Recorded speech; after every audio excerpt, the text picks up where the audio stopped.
Okay, so good evening, everyone.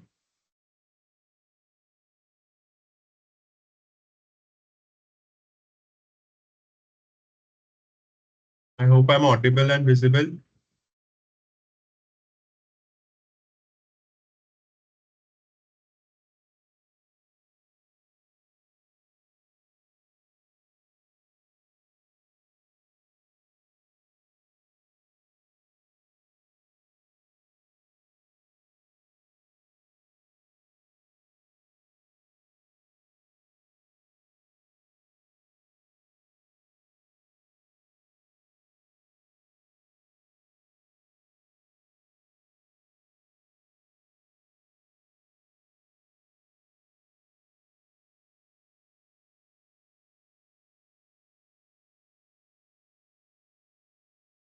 Okay, so welcome to the week two tutorial session for this NPTEL course, Genetic Engineering Theory and Application.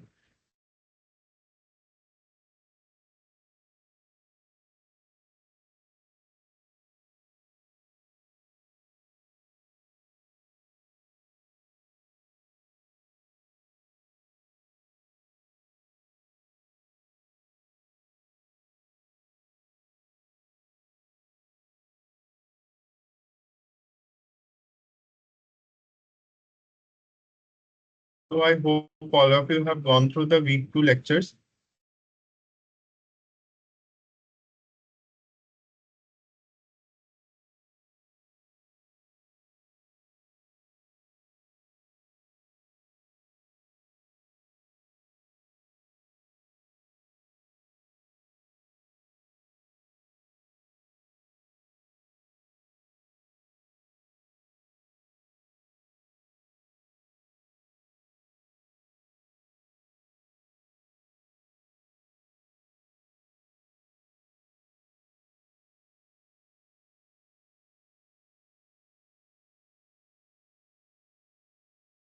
Okay, so what were the topics that were covered in week two? Anyone?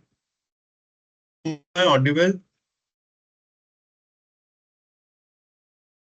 Hello, hello.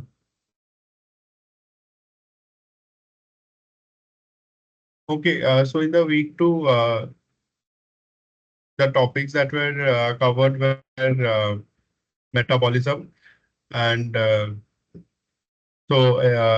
in cell metabolism, we looked into what is glycolysis, Krebs cycle, gluconeogenesis, how are these different pathways regulated, and then further discussion that took place was on the growth medium. So, what kind of growth medium is required for bacterial culture, for mammalian cell culture, and for yeast culture, and then we also learned about the microbial growth kinetics. Right. So let's start today's session. So I'll share the slides for today.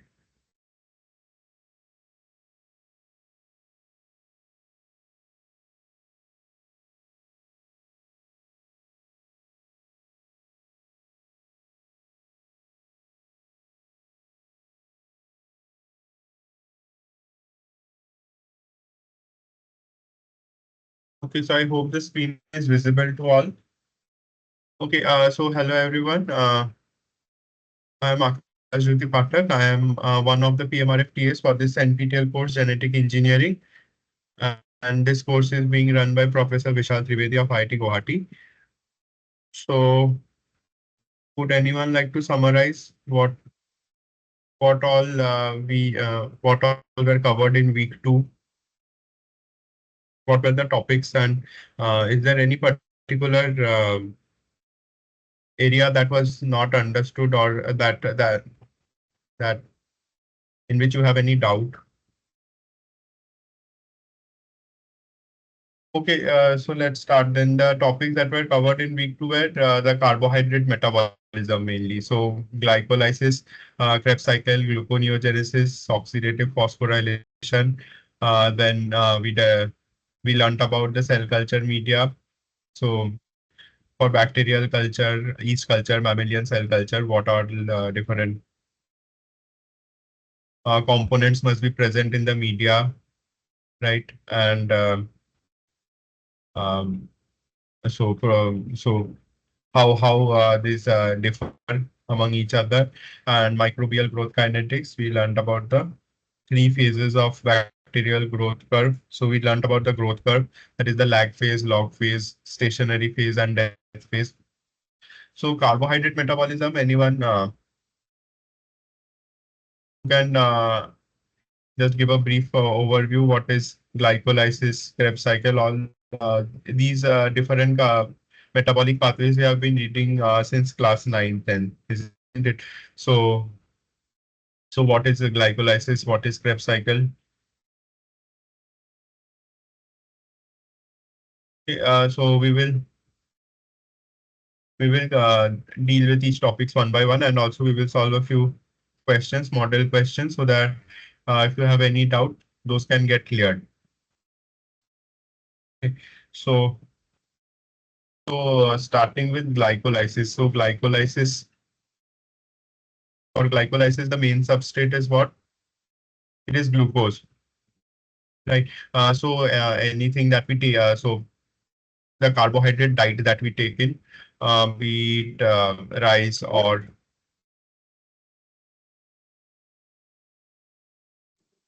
chapati or whatever. So all these carbohydrate or starch-based food, they ultimately get converted into glucose, isn't it? Now, after it is broken down into glucose, so what happens? This glucose is from the blood, it moves into the different cells of our body, and here in the cell, the glucose is then metabolized to provide us with ATP and provide us with ATP, right? Okay, so the glucose so what I was explaining, so the carbohydrate gets ultimately broken down into glucose. Now this glucose can have four major fates. What are the four major pets? What can happen to the glucose? So it may be used in the synthesis of complex polysaccharides destined for the extracellular space. In the last session, we were discussing about the bacterial cell wall, the plant cell wall. So these bacterial cell wall, they have certain polysaccharides, right? So like bacterial cell wall is composed of peptidoglycan. So peptidoglycan is a polysaccharide, and N-acetyl glucosamine and acetyl muramic acid. All these we discussed. So how are they produced? So these for synthesis of these different polysaccharides, the glucose is modified to form these different subunits of the polysaccharide. Okay. Then what can happen? So if the glucose can be stored in the cells as polysaccharide or as sucrose, which happens in plant cells, then what is the other fate? That it can be oxidized to a three-carbon compound pyruvate via glycolysis to provide ATP and metabolic intermediates. Okay, so this we will discuss in detail, like glycolysis and Krebs cycle. What are these? And the fourth thing that can happen, that it can be oxidized via the pentose phosphate pathway to yield ribose biphosphate for nucleic acid synthesis and NADPH for reductive biosynthesis process. So here in this figure, so this figure is taken from the book Leninger. So you can see here that what are the different fates of glucose. So this glucose can be stored in the form of glycogen, starch, and sucrose, so that when during starving condition, these can be converted back into glucose and utilized. Or else, what can happen? It can be synthesis of structural polymers like extracellular matrix and cell wall polysaccharides.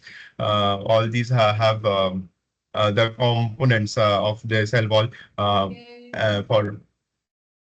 for these also glucose is required, and second is nucleotide metabolism. So this pentose phosphate pathway is for nucleic acid synthesis. So it can be used for this as well, or it can be oxidized via glycolysis, Krebs cycle, and and metabolize to give ATP and carbon dioxide, isn't it? Okay. So now coming to glycolysis. So glycolysis, you all know. So basics of glycolysis, we all know, right? So glycolysis. So if we break down this term glycolysis, then glyco means glucose and lysis means breaking down. So breaking down of glucose into what? So the glucose is basically broken down into two molecules of a three carbon compound called pyruvate. So where does, first of all, where does glycolysis take place? So what happens is once your carbohydrate is broken down into glucose, so the blood carries this glucose to different tissues of our body, to the brain cells, to the hepatocytes, um, to the pancreas and intestine and different tissues of the body it is carried. And here from the blood, this glucose moves into the cell, moves into our into different cells of our body, and inside the cell we have the cytosol. We have the cytosol. So in the cytosol, this glucose is then broken down into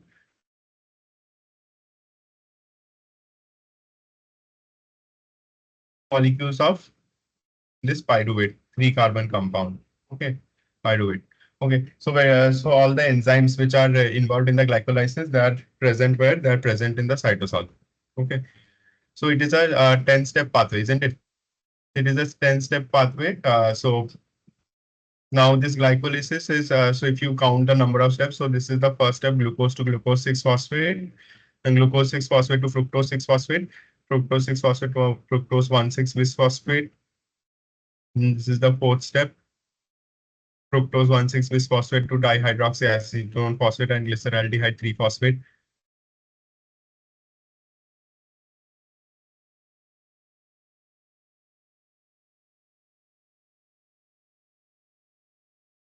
So if you count from here actually, so it will be 10 steps. So it is a 10-step process. So this entire cycle is divided into two phases. One is the preparatory phase and another is the payoff phase. So what happens in the preparatory phase and what happens in the payoff phase? So in the preparatory phase, what happens is that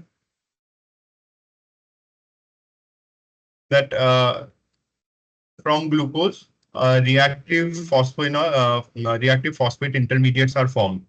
Okay, so in the preparatory phase, basically energy is utilized. So energy is utilized to convert glucose into high energy molecular intermediates. So this glucose is converted into this fructose 1,6-bisphosphate, and fructose 1,6-bisphosphate is broken down into this dihydroxyacetone phosphate and glyceraldehyde phosphate.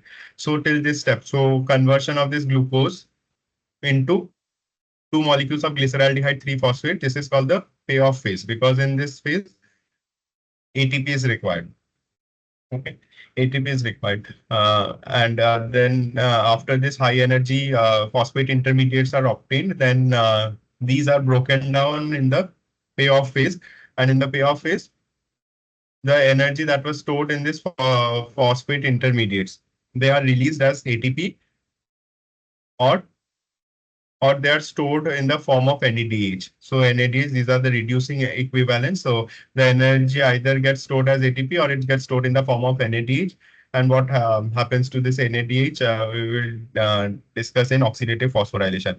So some of the important points about glycolysis is that it takes place in cytosol, and in the initial stage is what? It is breakdown of glucose. So it is the initial stage of breakdown of glucose, and it is a universal pathway. Why is it a universal pathway? Because it takes place in both in all the organisms, starting from bacteria to plant cell, animal cell, or okay, eukaryotes, prokaryotes. All these organism glycolysis takes place. So it occurs in both aerobic and anaerobic conditions. Uh, so anaerobic bacteria also will have this pathway going inside their cells.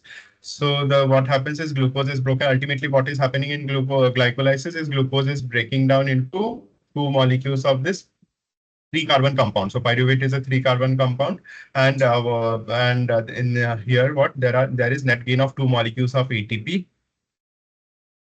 So what happens? So there are a few steps that you should remember. So in the first step, this glucose to glucose 6-phosphate. This is catalyzed by hexokinase. Okay. So we will discuss these steps one by one in the next slide. So this slide is just for a brief overview. What is glycolysis? So here you can see that in this preparatory phase, there are two molecules of ATP that are getting utilized. So in the first step, when glucose is getting converted into glucose 6-phosphate, one molecule of ATP is utilized, and in the second step, and in this third step, where fructose 6-phosphate is getting converted to fructose 1,6-bisphosphate, there is again another molecule of ATP that is utilized. So total two molecules of ATP are utilized in the preparatory phase, and in the payoff phase. So So basically what happens in the preparatory phase, so from glucose, we get actually two molecules of 3-glyceraldehyde phosphate, glyceraldehyde 3-phosphate. So this dihydroxyacetone phosphate also gets converted into glyceraldehyde 3-phosphate. And so each molecule, so what here is shown here is uh, that one molecule of glyceraldehyde 3-phosphate is giving be one molecule of ATP. So here ATP is generated. Two molecules of ATP are generated from one molecule of glyceraldehyde 3-phosphate. But we have two molecules of glyceraldehyde 3-phosphate to total. So total four molecules of ATP are generated in the payoff phase. And in the preparatory phase, there are two molecules of ATP that is utilized. So the net ATP gain from glycolysis is two molecules of ATP. Okay. So from glycolysis, two molecules of ATP is obtained, and what is the other species that is formed? That is NADH. So um, uh, these are the these are the energy molecules which will be so NADH will be utilized in the oxidative phosphorylation. So the energy gets stored in the two forms. So two in the form of ATP and NADH in glycolysis. Okay. So this is the net reaction that is written over here. So from glucose, one molecule of glucose, what are we getting? We are getting two molecules of pyruvate, two molecules of ATP, two molecules of NADH plus H plus. Okay. Okay, so this figure is again from the book Leninger. So this is one of the classical books of biochemistry. So what happens so here the steps have been broken down, and what are the different enzymes involved in this metabolic pathway is shown over here. So preparatory phase, what is it? It is the phosphorylation of glucose and its conversion to glyceraldehyde 3-phosphate. Okay, so that is what I was explaining. So glucose is getting converted into two molecules of glyceraldehyde 3-phosphate, and this through a series of steps. So this entire thing is called the preparatory phase. So in the first step, what happens? The glucose. So at the sixth position, a phosphate group is added by this enzyme hexokinase. And here, for addition of this phosphate group, enzyme hexokinase is required.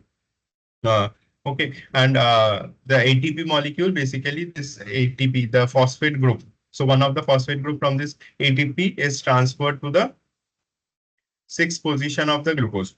So here we get a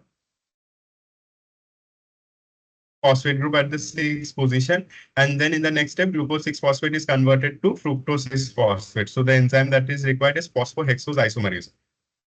Okay. As you know that glucose and fructose, they are isomers of each other. So that is why it is called phosphohexose isomerase. And then in the next step, fructose 6-phosphate is converted to fructose 1,6-bisphosphate. So in this step again, there is another molecule of phosphate group that is attached, and this phosphate is obtained from this ATP. So this ATP, ATP has three phosphate groups. So one of this phosphate group is transferred to this first carbon position of this fructose 6-phosphate, and this ATP gets converted to ADP. And then in the next step, so this is aldolase, which converts this fructose 1,6-bisphosphate into glyceraldehyde 3-phosphate and dihydroxyacetone phosphate. So Here, what is happening in this step? The cleavage of 6-carbon sugar phosphate to 2 3-carbon sugar phosphates. Okay, so remember these steps actually in other steps in which ATP is required. So in the first step where glucose is getting converted to glucose 6 phosphate, here one ATP molecule is required. And so in this metabolic pathway, you have to remember that in which steps ATP is required, in which step NADH is required, which step NADH is getting produced. So these are the important steps because these are the steps where mainly regulation takes place. So we will come to regulation of glycolysis, and the second step is what? So fructose 6 phosphate to fructose 1,6 bisphosphate. Okay. So these are the two steps in which ATP is required, and what are the enzymes involved? So here the enzyme is hexokinase, and fructose 6 phosphate to fructose 1,6 bisphosphate is called the phosphofructokinase 1. Okay. So this is also known as the pacemaker enzyme of glycolysis. So this is one of the rate limiting step of glycolysis. Okay. So remember these two steps. We will come back to what is this phosphofructokinase and how is it regulated. Okay. Now in the payoff phase, what is happening? So the oxidative conversion of the glyceraldehyde 3-phosphate to pyruvate. So what happens is this dihydroxyacetone phosphate also gets converted into glyceraldehyde 3-phosphate. So we get two molecules of glyceraldehyde 3-phosphate, and in the payoff phase, the glycerol 2 molecules.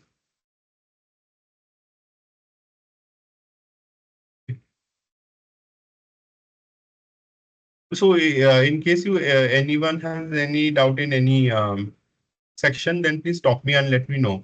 Okay. So basically, that's the two molecules of glyceraldehyde 3-phosphate is converted to pyruvate, and this is coupled to the formation of ATP and NADH. Okay. So this glyceraldehyde 3-phosphate, it first gets converted into 1,3-bisphosphate glycerate.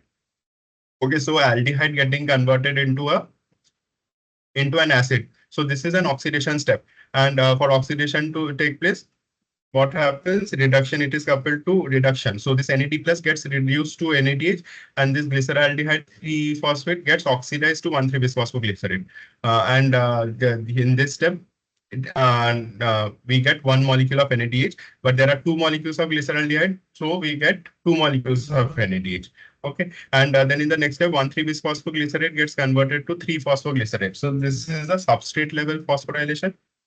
Okay, so this you see here that in the structure you are seeing that there are two more molecules of phosphate. So one of the phosphate group is transferred to ADP and is converted into ATP. Okay. So phosphoglycerate kinase. So any type of these phosphate group transfer reactions, if it is catalyzed by any enzyme, so such type of enzymes are called kinases, isn't it? So 3-phosphoglycerate and then 3-phosphoglycerate to 2-phosphoglycerate by this phosphoglycerate mutase, and then 2-phosphoglycerate is converted into phosphoenol pyruvate by enolase, catalyzed by the enzyme enolase, and then phosphoenol pyruvate is converted into pyruvate. So these three steps are very important. So glyceraldehyde 3-phosphate to 1,3-bisphosphoglycerate, where we get two molecules of NADH, and another step is this 1,3-bisphosphoglycerate getting converted to 3-phosphoglycerate.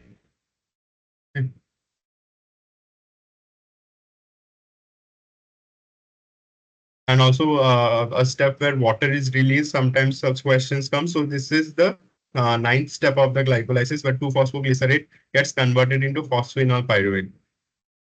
So there are two substrate level phosphorylation that takes place. Okay. So what is a substrate level phosphorylation? Anyone? What do you understand by substrate level phosphorylation and oxidative phosphorylation?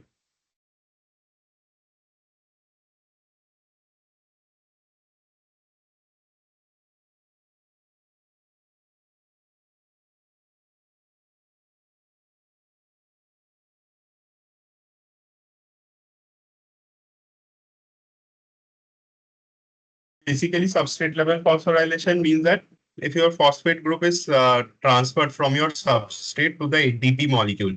So in both these steps, so then when this 1,3-bisphosphoglycerate is getting converted to 3-phosphoglycerate, then what is happening? This phosphate group of this 1,3-bisphosphoglycerate is so the phosphate group which is present at the at the first position of this carbon. First position of this carbon. This is gets transferred to the ADP, and we are getting ADP. So transfer of phosphate group from the substrate to ADP is substrate level phosphorylation. Here also the same thing is taking place. The phosphate is getting transferred from the substrate to the ADP. Okay, so we are getting ATP molecules. So such type of reaction are called substrate level phosphorylation.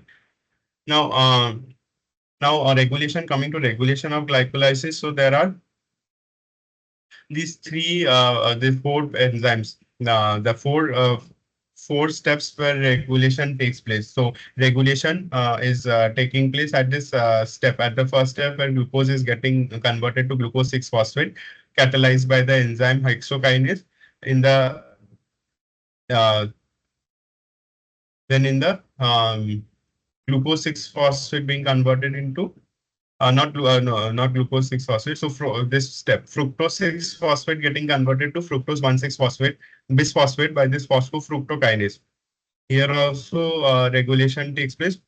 So why do we require regulation basically? So the glycolysis should only take place when there is need of or when there is an excessive amount of glucose in your blood, isn't it?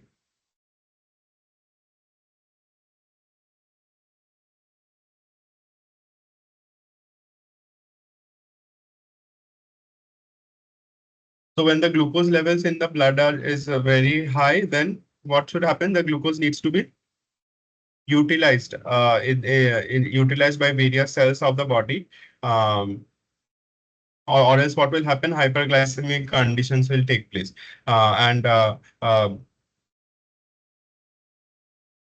when the so when the glucose levels are low in the tissues, so this glucose must be metabolized.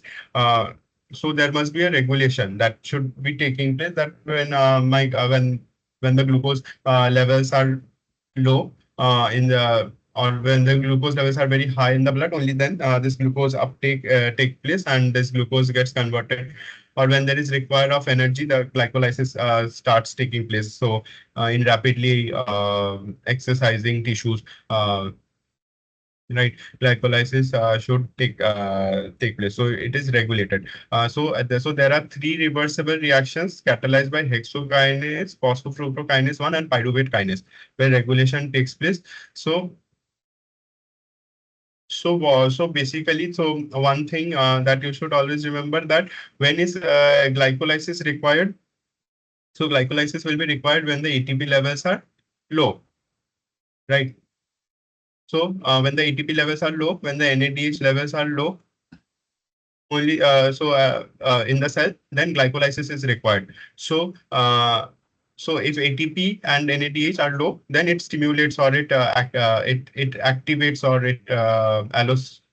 There is allosteric activation of different enzymes. So low ATP, low NADH, usually what they do, they activate the enzymes which are involved in glycolysis, and high NADH, high ATP, they inhibit these enzymes. Okay. So, and one more thing is that, there is this feedback mechanism as well. So when glucose is getting converted into glucose 6-phosphate, so there is very high concentration of glucose 6-phosphate, and this glucose 6-phosphate is not getting metabolized further due to inhibition in other in the subsequent steps. Then there will be high concentration of glucose 6-phosphate, and this glucose 6-phosphate will inhibit hexokinase, so that this glucose is not metabolized further. So this is a feedback loop, that a feedback inhibition that it is. So the product is inhibiting the enzyme. Okay, and then this fructose 6-phosphate, when it is converted into fructose 1,6-bisphosphate, this is another enzyme, phosphofructokinase. So this phosphofructokinase is activated. So if you see this figure, it is activated by AMP. So AMP is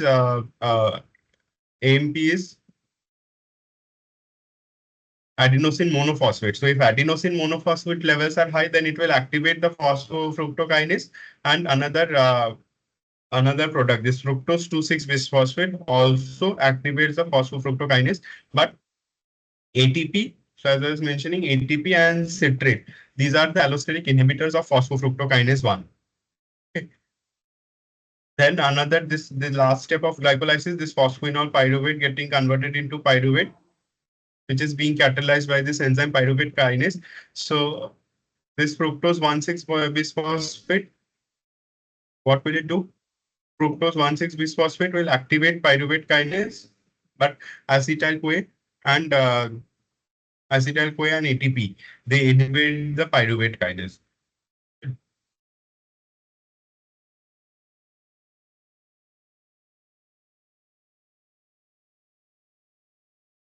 Okay, now how let's learn about this regulation of pyruvate kinase in bit more detail. So this pyruvate kinase enzyme has three different so there are three different isozymes.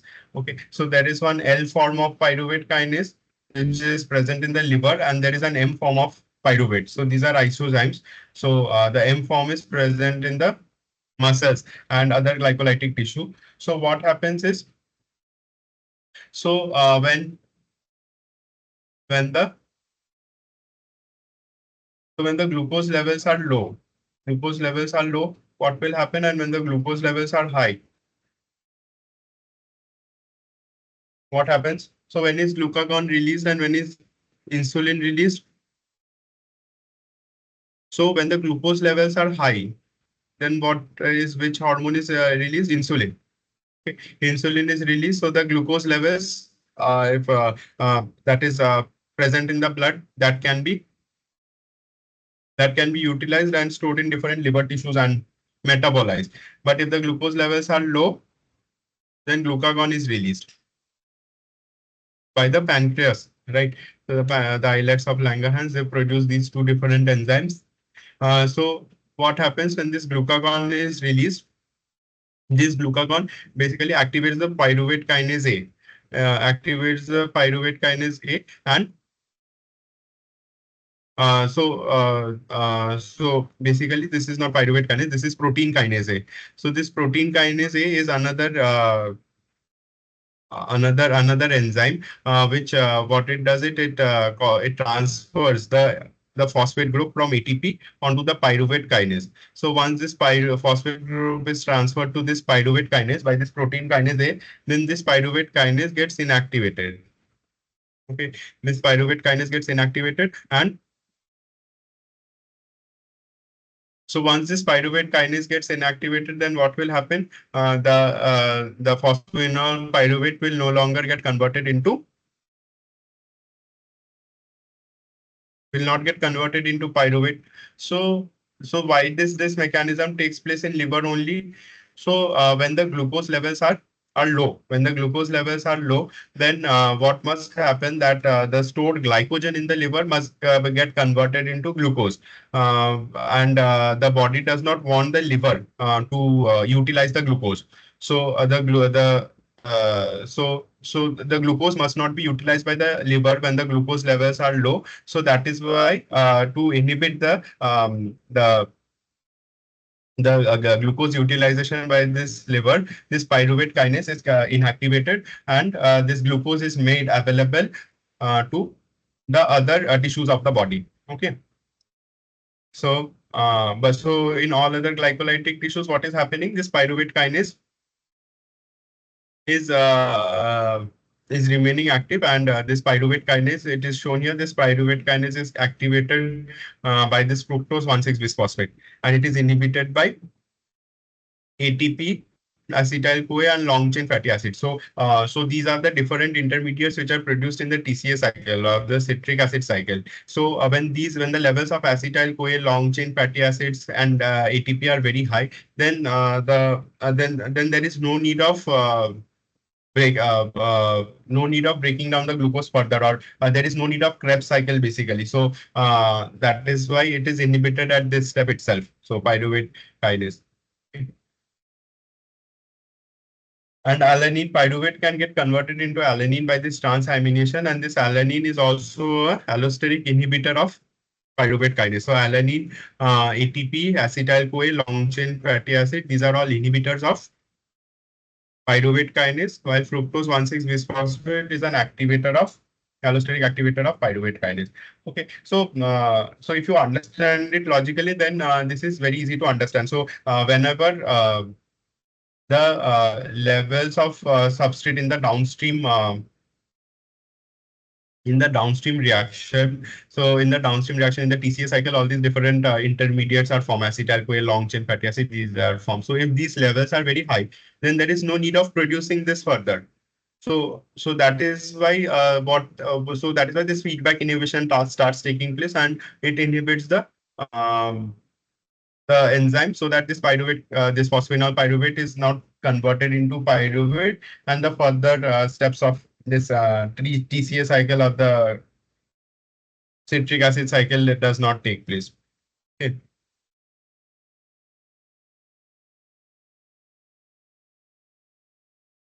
So, so this is what I was explaining. So what happens is that the high concentration of ATP, acetyl-CoA, and long-chain fatty acids allosterically inhibit all isozymes of pyruvate kinase.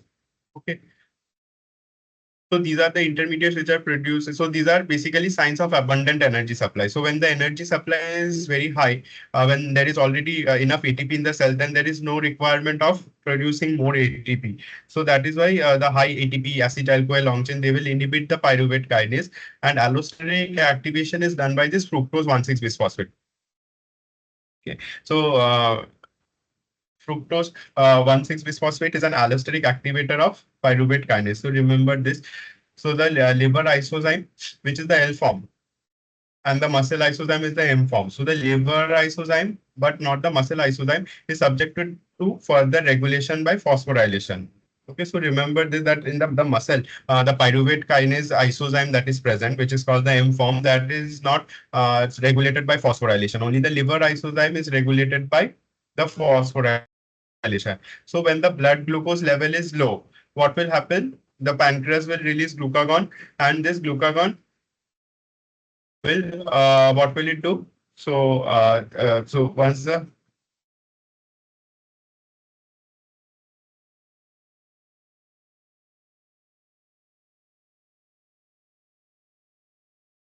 glucagon is released, so this signaling pathway that takes place will what will it do? It will cyclic AMP dependent protein kinase phosphorylates the L isozyme of pyruvate kinase, inactivating it. So once this pyruvate kinase, so the pyruvate kinase which is present in the muscle, in the liver, which is called the L isozyme. This L form, once it gets phosphorylated, then it will get inactivated. So if it is phosphorylated, then it is inactive. But if it is non-phosphorylated, then it is active.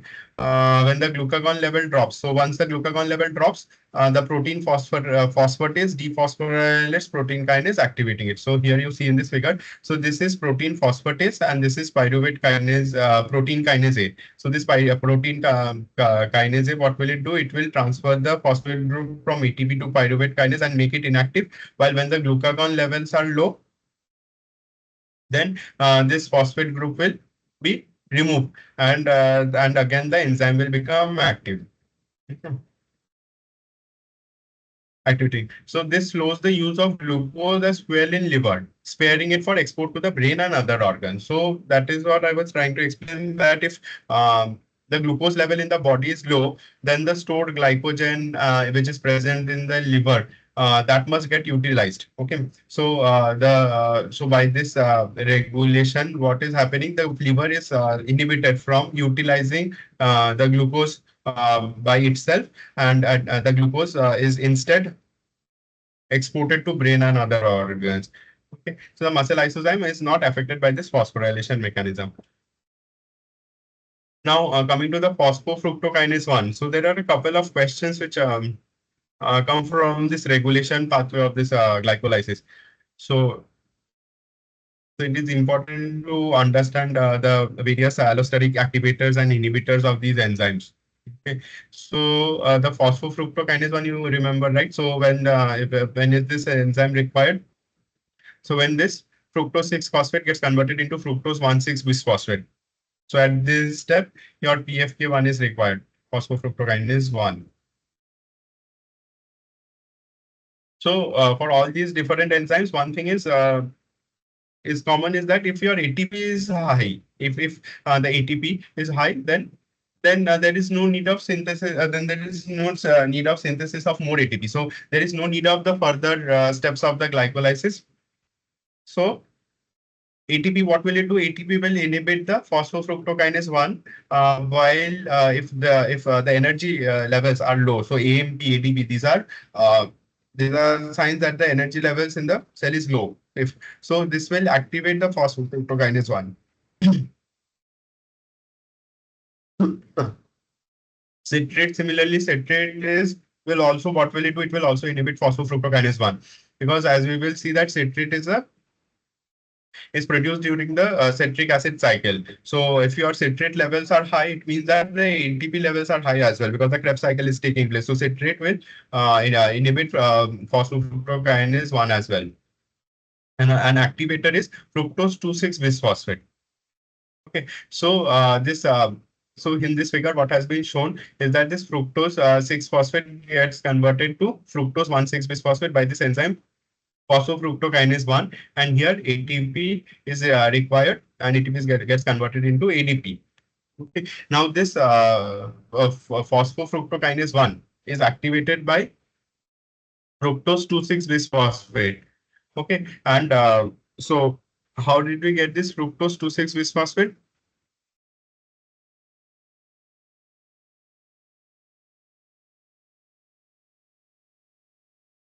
So fructose 6-phosphate can get converted into fructose 1,6-bisphosphate, or it can get converted into fructose 2,6-bisphosphate also. Okay, so this fructose, in glycolysis, what is happening is fructose 6-phosphate getting converted into fructose 1,6-phosphate, bisphosphate, but in gluconeogenesis. So gluconeogenesis we will study in the next slide. In the gluconeogenesis, this fructose 1,6-bisphosphate gets converted into fructose 6-phosphate by this fructose bisphosphatase 1. Okay, so fructose 2,6-bisphosphate is inhibitor of this fructose bisphosphatase 1. Okay, so ATP inhibits phosphofructokinase 1 by binding to an allosteric site and lowering the affinity of the enzyme for its substrate fructose 6-phosphate. So this ATP, so there is the active catalytic site of phosphofructokinase 1 is what? It is fructose 6-phosphate, but the allosteric site, there is an allosteric site at which ATP binds to the phosphofructokinase 1 and inhibits the phosphofructokinase 1 from binding to its substrate. So this is allosteric inhibition, and citrate is also an allosteric inhibitor of phosphofructokinase 1, while fructose 2,6-bisphosphate is an allosteric effector for the enzyme phosphofructokinase 1 and fructose 2,6. This fructose 2,6-bisphosphate is an allosteric effector for enzymes PFK1 and fructose 2,16-bisphosphate is 1. But its effect, this fructose 2,6-bisphosphate has opposite effect on PFK1 and FBPase 1. So when fructose 2,6-bisphosphate binds to its allosteric site on PFK1, it increases the enzyme's affinity for its substrate fructose 6-phosphate and reduces its affinity for the allosteric inhibitors ATP and citrate. Okay. So fructose 2,6-bisphosphate is an activator. It is an allosteric activator of this phosphofructokinase. So once it will bind, it will inhibit the ATP and citrate from binding to the enzyme. Okay. So this fructose 2,6-bisphosphate has opposite effects on the enzymatic activities of phosphofructokinase 1 and fructose 1,6-bisphosphatase. So fructose 1,6-bisphosphatase is a gluconeogenic enzyme. So in the gluconeogenesis pathway, we will learn about this fructose 1,6-bisphosphate. So it has two opposite effects. So this fructose 2,6-bisphosphate activates the phosphofructokinase 1. So if glycolysis has to be activated, then gluconeogenesis must be inhibited, isn't it? So that is why this enzyme is activating this substrate, fructose 2,6-bisphosphate. It is activating the phosphofructokinase 1, while it will, if the substrate is present in high amount, then it will inhibit the fructose, bisphosphate is 1. So that gluconeogenesis does not take place simultaneously. Okay, these steps are clear. So now answer this question. So low blood glucose level causes option A is dephosphorylation of pyruvate kinase, activation of glycolysis, increased insulin secretion, and phosphorylation of pyruvate kinase. So now, if you had paid attention, then try to answer this question.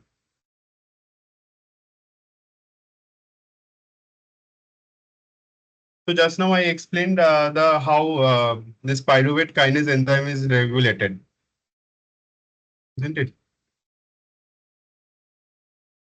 The L isozyme and M isozyme. Am I audible?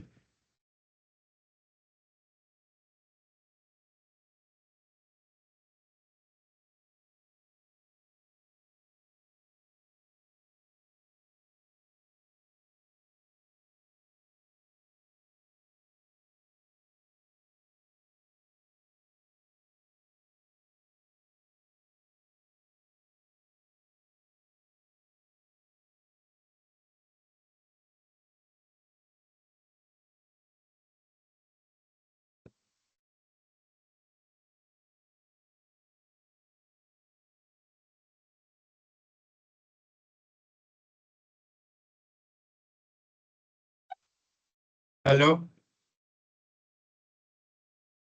hello, Mehbooba. Do you want to say something?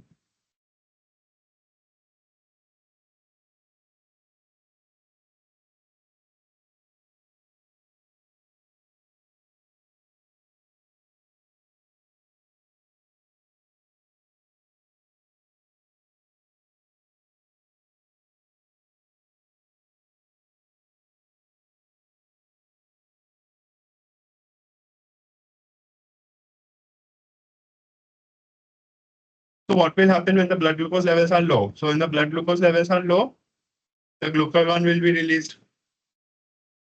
Okay. Glucagon will be released so that the glucose levels can the glucose levels can be increased again. Okay. So glucagon, what it does, it increases the levels of glucose in the blood. So once glucagon is released, what will happen? This glucagon acts on this protein kinase A. Protein kinase A, and then this protein kinase A, what it does, it uh, it will transfer the phosphate group from ATP to the pyruvate kinase. Okay, and your pyruvate kinase will get, once it is phosphorylated, it will become inactive. So what is it doing? So low blood glucose level, what it is causing? It's causing dephosphorylation of pyruvate kinase. This is wrong. Activation of glycolysis. This is also wrong. Your glycolysis is not getting activated because this once this pyruvate kinase is phosphorylated, it becomes inactive. So your so the glycolysis is getting inhibited, and low blood glucose level will not cause increased insulin secretion. This is also wrong. Insulin secretion increases in case of high blood glucose level. So answer is phosphorylation of pyruvate kinase. Okay, option D.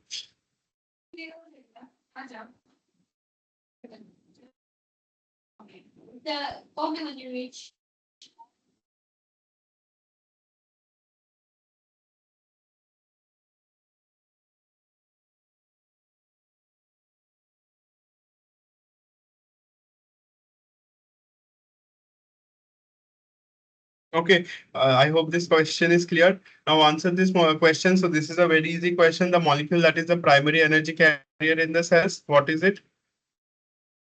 Is it DNA, ATP, NADH, or glucose? So the primary energy carrier in the cell is, we all know, right? It is ATP. It is ATP. Okay.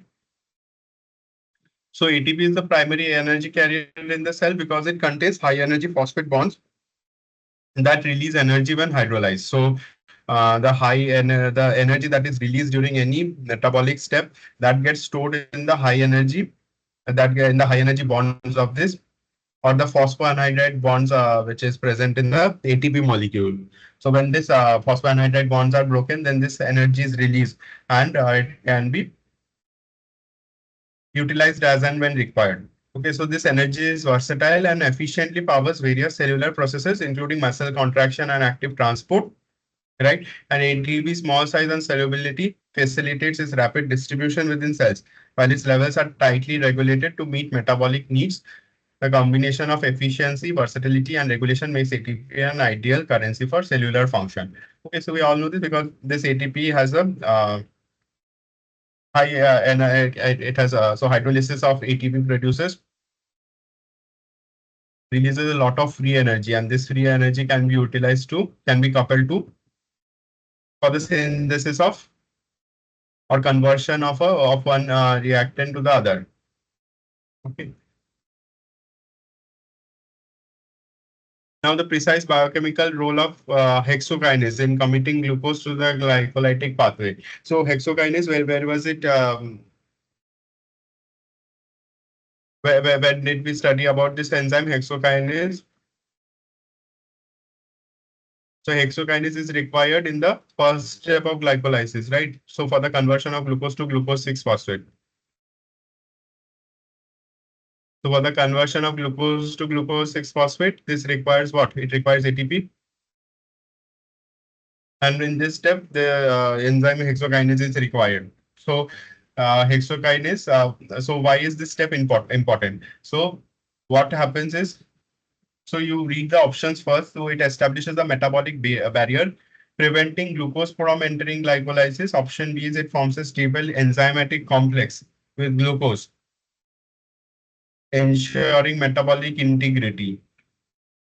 Uh, Now, hexokinase does not. So, this statement is you can just ignore this is entirely wrong. So it initiates a cascade of biochemical reactions, irreversibly dedicating glucose to glycolysis. And the option D is it finally regulates ATP production.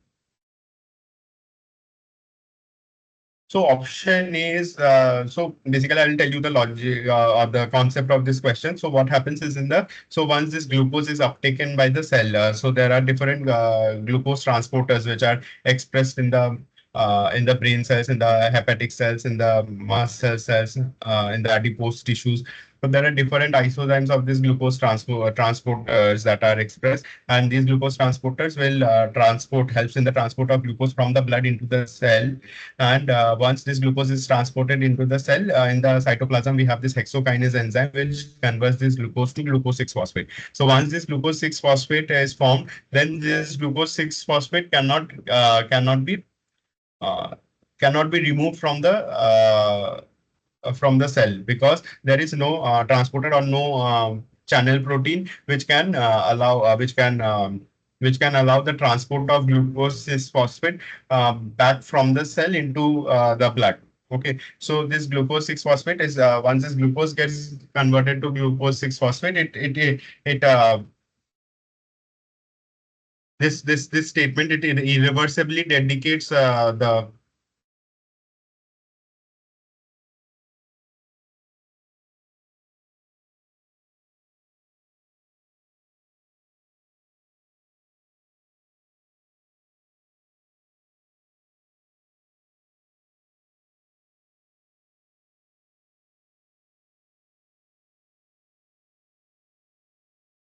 here. So hexokinase does not establish. Hello, hello.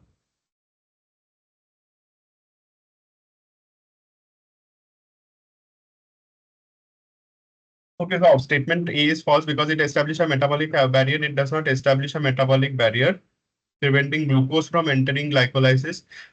So this is a wrong statement. It forms a stable. It does not form any complex with glucose. Okay, it is an enzyme. So it will basically enzyme plus substrate will give you enzyme plus the product. So complex is not formed. And so the option number C is correct. Option C is correct because it initiates a cascade of biochemical reactions and irreversibly dedicates glucose to glycolysis. Okay, so now see this reaction. So what is happening? So glucose is phosphorylated by glucokinase in the liver or hexokinase in all other tissues.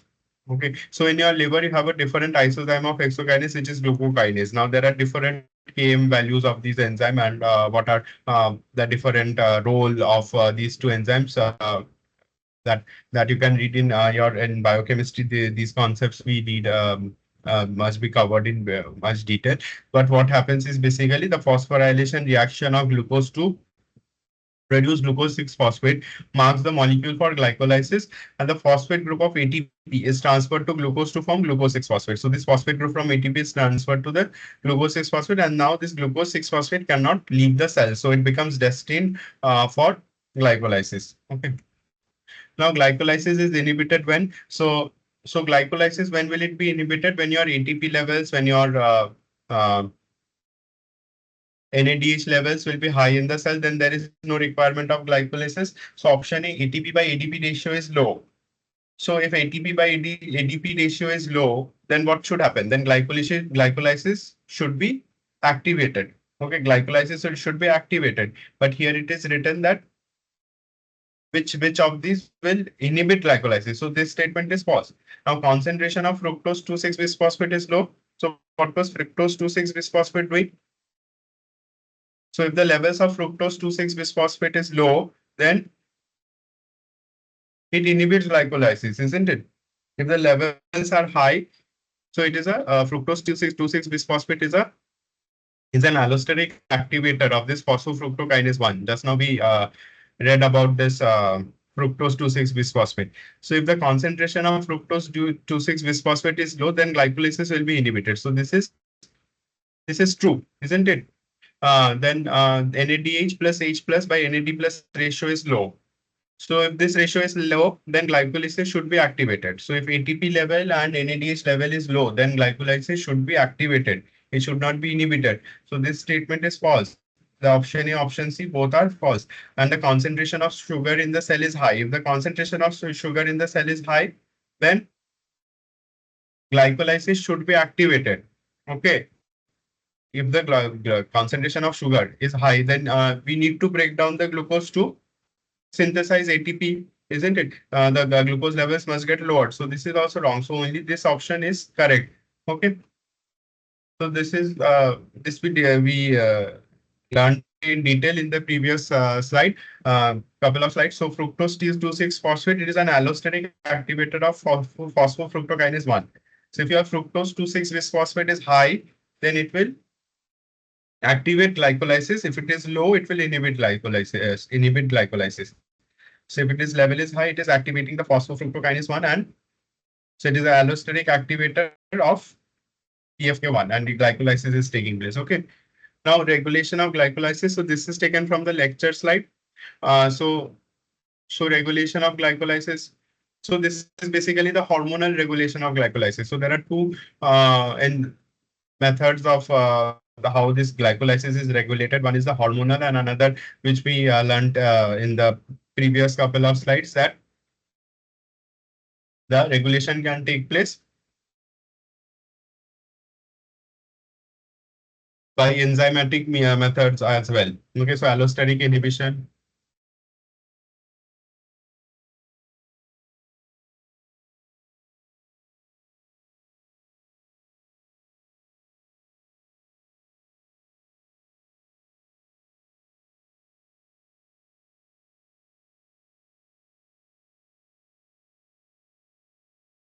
So how does the hormonal regulation of glycolysis take place? So what will happen whenever the insulin levels? So whenever the glucose is very high in the blood, so you have taken a diet and carbohydrate-rich diet, and after your meal, what will happen? Your carbohydrate will get broken down into glucose by through all this enzymatic digestion, and the glucose levels will increase in the blood. So once the glucose level increases in the blood, then the pancreas releases this hormone insulin. So once the insulin is released by the pancreatic cells, then this insulin receptor, which is present on the insulin receptor, which is present on different cells of our body, that will bind to the insulin, and So in the first step, what is happening? This insulin is binding to its receptor on the cell membrane. So you have the insulin receptor on the cell membrane, and here the insulin binds, and then the signaling cascade will start taking place. And what will happen? The activated receptor promotes recruitment of glucose transporter from intracellular pool to the cell membrane. Okay, so there are the glucose transporters. The glucose transporters they start getting overexpressed in the cell. They start getting overexpressed, and then this glucose transporters they move from the interior of the cell to the cell membrane. By So you see these vesicles through these vesicles. So these vesicles are formed, and in these vesicles we have the glucose transporters. So these glucose transporters are transported from the they are getting synthesized inside the cell, these proteins, and they are expressed on the cell membrane. Okay, so this vesicle fuses with the cell membrane, and these glucose transporters get expressed. And once these glucose transporters are expressed on the cell membrane, the glucose will bind to these glucose transporters. So there are different types of glucose transporters: GLUT2, GLUT4, GLUT. Which are expressed in different kinds of cells. So in skeletal muscle, you have one type of GLUT receptors. In your pancreatic cells, you have one type of GLUT receptor. Okay, so this once this glucose transporters are expressed, the glucose is uptaken by the cell, and then what will happen in the next step? When insulin level decrease, so once this, so in presence of this insulin, your glucose transporter is getting expressed, overexpressed.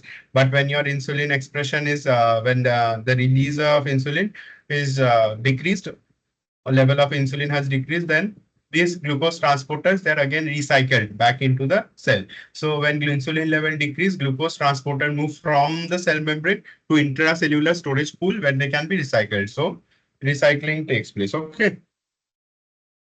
Now answer this question. The hormone that promotes the uptake of glucose into cells and activates glycolytic enzyme is, so which is the hormone that promotes the uptake of glucose into cells? Just now we saw the how this glycolysis is regulated by the hormonal pathway. The answer is, what is the answer? The answer is insulin, isn't it? Answer is insulin. So insulin, what it does, it lowers the blood glucose level. So it is a hypoglycemic hormone because it is it will try to lower the blood glucose level. So whenever the blood glucose level gets high, then the pancreas starts releasing this insulin hormone. And this insulin hormone, we saw that insulin hormone is will once it is uptaken, enters inside the cell with the help of it will bind to the insulin receptor, which is present on the cell, and this insulin receptor will once it binds to the insulin receptor, a cascade of reactions will take place, and these GLUT receptors, GLUT transporter, these are basically transporter proteins. These transporter proteins will get expressed on the cell membrane. So these transporter protein gets expressed on the cell membrane, and once these are expressed, the glucose will be uptaken inside the cell. Okay. So this is the hormone. So insulin is the hormone which promotes the uptake of glucose due to the expression of these GLUT receptors, GLUT transporter protein. Okay.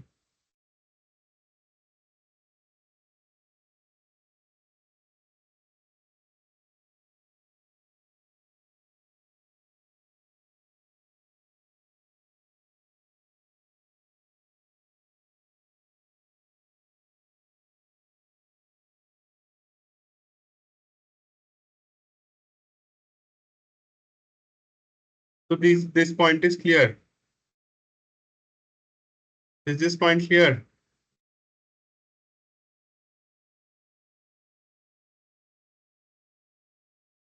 So if you sit quietly, then how will I understand if you are able to understand all the concepts? Okay, so that this is what, so insulin basically promotes glucose uptake into the cell by binding to its receptors. So insulin is binding to its receptor, which is insulin receptor, and this triggers the translocation of glucose transporters to the cell membrane. So once this insulin binds to the insulin receptor, then the glucose transporters will be translocated onto the cell membrane, and this will enhance the glucose entry into the cell. So once the glucose entry enters into the cell. Then additionally, insulin activates glycolytic enzymes by dephosphorylating key enzymes and increasing their activity. Okay. So insulin, so we were seeing that glucagon was phosphorylating the pyruvate kinase A, but insulin, what will do, it will have an opposite effect. It will dephosphorylate the key enzymes and increases the activity. Okay.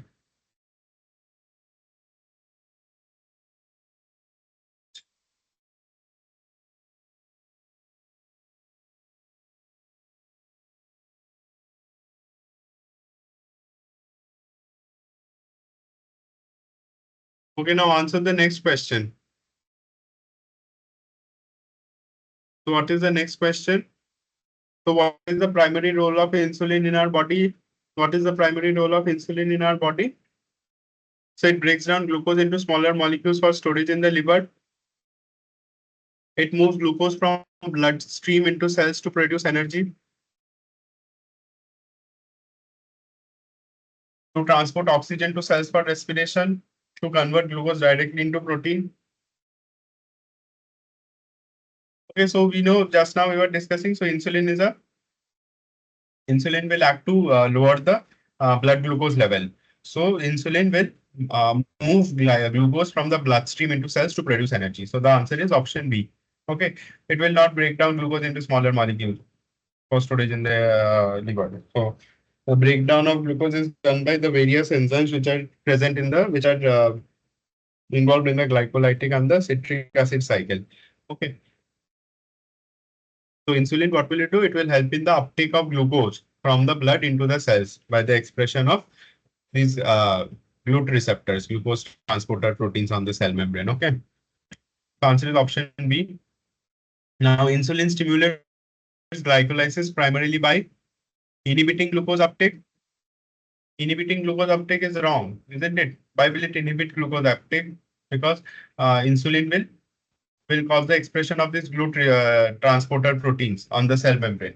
Okay, so it will not inhibit glucose uptake, inhibit hexokinase.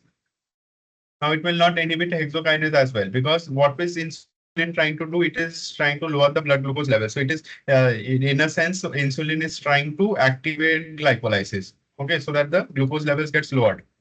So if glycolysis has to get activated, so in a way, it is trying to activate glycolysis. So if the glycolysis has to be activated, then hexokinase must not be inhibited. Okay, hexokinase, pyruvate kinase, all these cannot be inhibited. Okay, they have to be activated. So activating phosphofructokinase 1 is the correct answer. Because if you inhibit pyruvate kinase, then glycolysis will be inhibited. If you inhibit hexokinase, then also glycolysis will be inhibited. So the only answer is activating phosphofructokinase. So if you activate the phosphofructokinase, then when the further steps of glycolysis can take place. So fructose 6-phosphate getting converted into fructose 1,6-bisphosphate and further downstream reactions will take place. Okay. Answer is option D. So insulin stimulates glycolysis by activating phosphofructokinase through a signaling cascade that starts with insulin binding to its receptor. This activation boosts the level of fructose 2,6-bisphosphate. So once this fructose 2,6-bisphosphate is activated, then we just now learned that fructose 2,6-bisphosphate is an allosteric activator of phosphofructokinase 1. So this fructokinase 1 activity will be enhanced and the further conversion of fructose 6-phosphate to fructose 1,6-bisphosphate will take place and the rate of glycolysis, glucose metabolism will increase. Okay, so now let's quickly discuss the what is the catabolic fate of pyruvate. So in the glycolysis, what was happening? The glucose got converted into pyruvate. Now what will happen to the pyruvate? So there are three main fates of pyruvate. So either this pyruvate can get converted into ethanol and carbon dioxide. So this takes place in yeast. So in fermentation to ethanol in yeast, this process takes place. So in the anaerobic conditions, basically, in the anaerobic condition, there can be two pathways that can get activated. One is this ethanol fermentation, and another is this lactic acid fermentation. Okay, so this lactic, so this lactic acid fermentation which takes place in the skeletal muscles. So in which are during exercise, when the skeletal muscles, the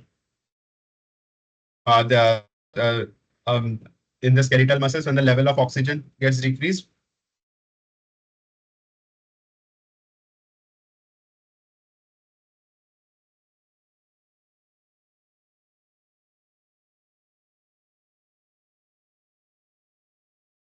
this pyruvate gets converted into lactic under hypoxic or anaerobic condition. And what will happen in aerobic condition? This pyruvate will get converted into acetyl CoA. Okay. This conversion of pyruvate to acetyl CoA takes place in the mitochondria, mitochondrial matrix. Okay, and then this acetyl CoA will move into the citric acid cycle, and it will be oxidized into carbon dioxide and water.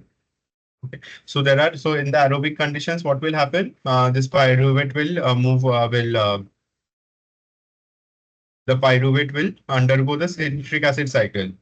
It will move to the citric. It will get converted into acetyl CoA, and the citric acid cycle will further oxidize this pyruvate into carbon dioxide and ATP and ADH. These will be produced. While in anaerobic condition, this pyruvate is converted into lactate in lactic acid fermentation or acid dehydrogenation, and or it can get converted into ethanol in ethanol fermentation. Okay. So what is fermentation? As I was mentioning, two types of fermentation: lactic acid fermentation. So what happens in lactic acid fermentation when the animal tissues cannot be supplied with sufficient oxygen to support aerobic oxidation of the pyruvate. So in anaerobic condition, when the oxygen levels are low, then what will happen? Then so glycolysis is taking place in both aerobic and anaerobic condition. So in anaerobic condition also you will need oxygen, you will need ATP. So for synthesis of ATP, there is this only one pathway that will take place, which is glycolysis, because in absence of oxygen, Krebs cycle and this oxidative phosphorylation, electron transport, all these will not take place. Okay, so that is why what happens, the NADH that is produced during the glycolysis that gets oxidized, that again gets oxidized into NAD plus. So that this NAD plus pool inside the cell remains high and the glycolysis can continuously take place. So the reduction of pyruvate is catalyzed by the enzyme lactate hydrogenase. So lactate dehydrogenase is an enzyme which catalyzes the conversion of pyruvate to lactate. So right, lactate, pyruvate, both are three carbon compounds. So here what is happening? This is a carbonyl compound. Carbonyl compound is getting converted into alcohol. So OH bro. So the reduction is taking place, isn't it? So reduction is taking place. So if reduction is taking place, then oxidation of something has to take place at the same time. So this oxidation of NADH is taking place. So NADH is getting converted, oxidized to NAD plus, and this pyruvate is getting reduced to L-lactate by the enzyme lactate dehydrogenase. So your NAD plus pool inside the cell is remaining, uh, is maintaining the level of NAD plus inside the cell. Okay, so that the glycolysis can take place. So there is no net change in. So what is happening, because this NADH is again getting converted into NAD plus, so there is no net change in NAD plus or NADH. So the cycle is continuing. So here you see in this figure. So these figures are taken from Leninger book. So this NAD plus, and it is continuously getting recycled. So erythrocytes which have no mitochondria and thus cannot oxidize pyruvate to carbon dioxide produce lactate from glucose even under aerobic condition. So erythrocytes carry oxygen. So the erythrocyte cells are rich in oxygen, but these erythrocyte cells do not have mitochondria. So if mitochondria is not present, then Krebs cycle will not take place. So even in aerobic conditions, in our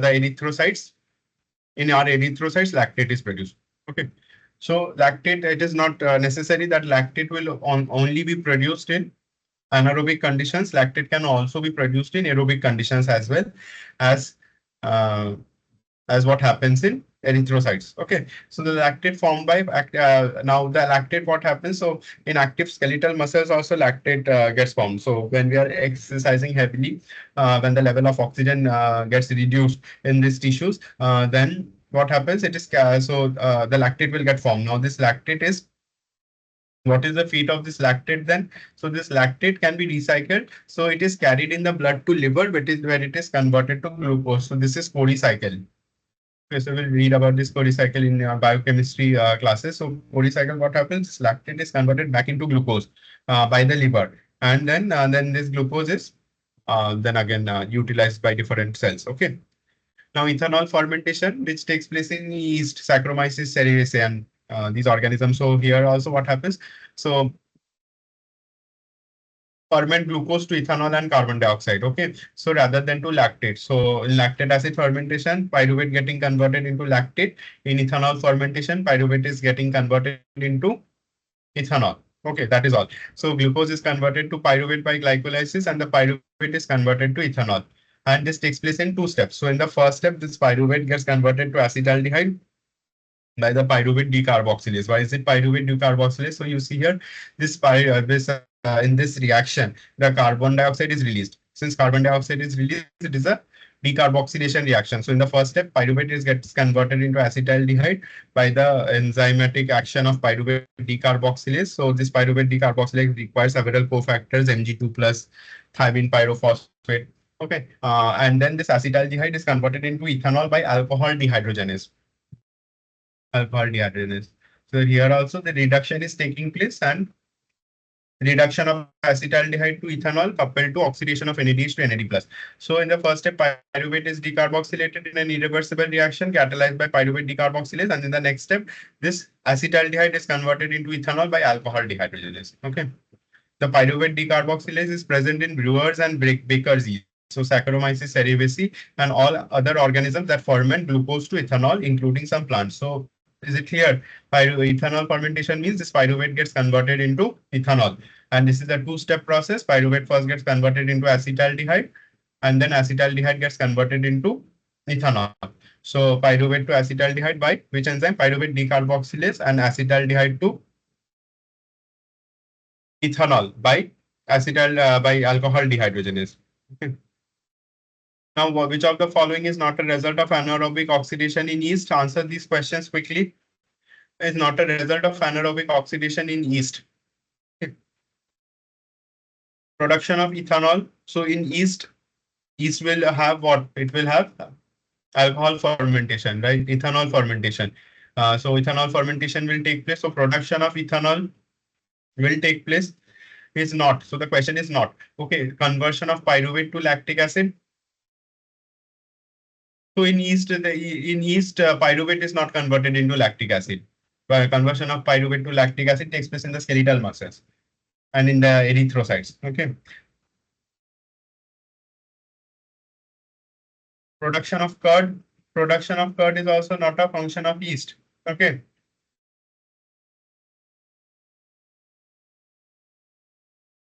And generation of carbon dioxide.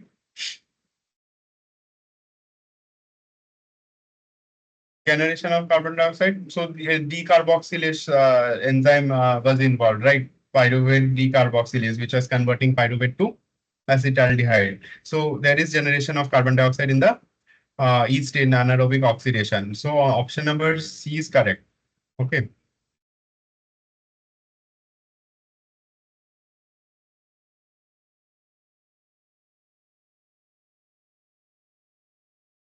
So curd production is not the activity of yeast, right?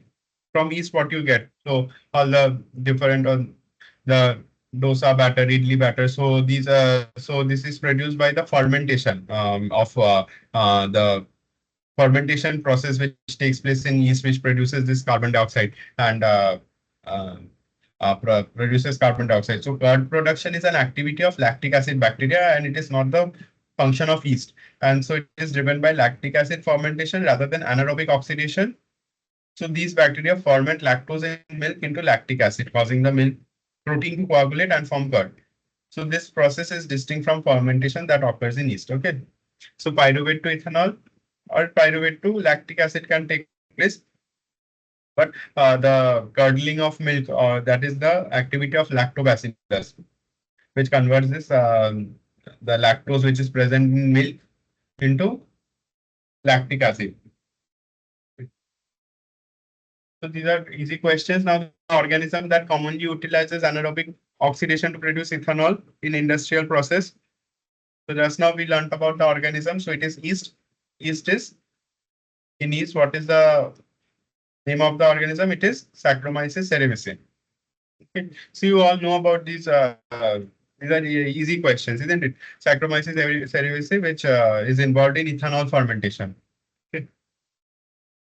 So, so yeah, this is an explanation. It produces ethanol for anaerobic fermentation in industrial processes. Okay.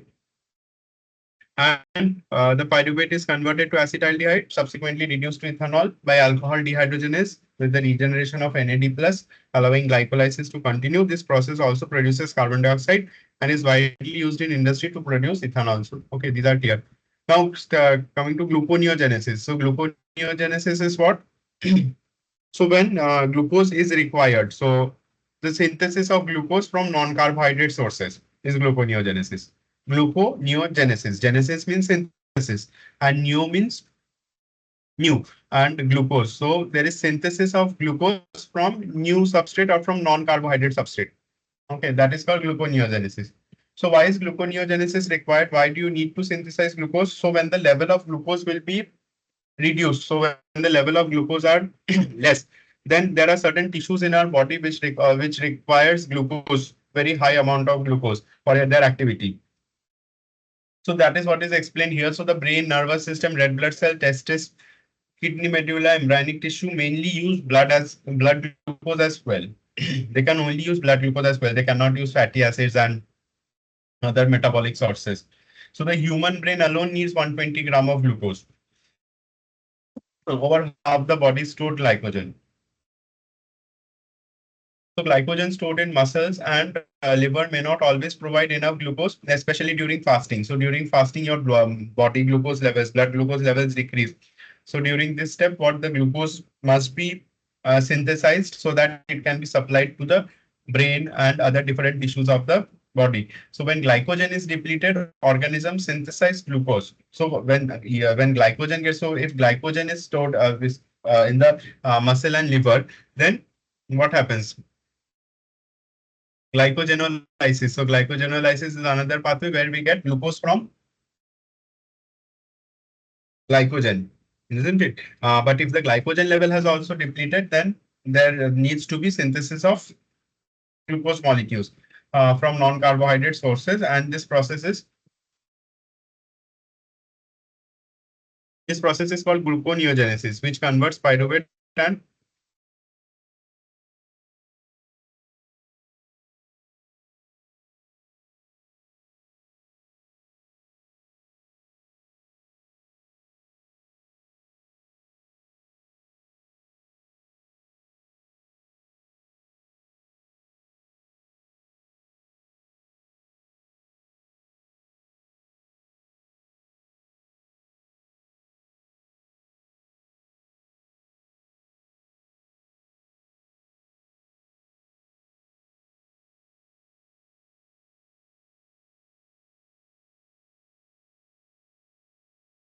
so the important so when glycogen is depleted, organisms synthesize glucose from non-carbohydrate sources. So this process is called gluconeogenesis, which converts pyruvate and similar compounds into glucose. So, what are the different sources from which glucose can be produced? So, it can be glucose being produced from lactate, pyruvate, and glycerol. So, and as well as certain amino acids. So, these are the precursors of glucose in animal cells. And so, you see here this figure, which is in from this Leninger book. So, you can see here this lactate getting converted to pyruvate, and then this pyruvate enters the citric acid cycle, and it is resulting in synthesis of blood glucose level. Okay.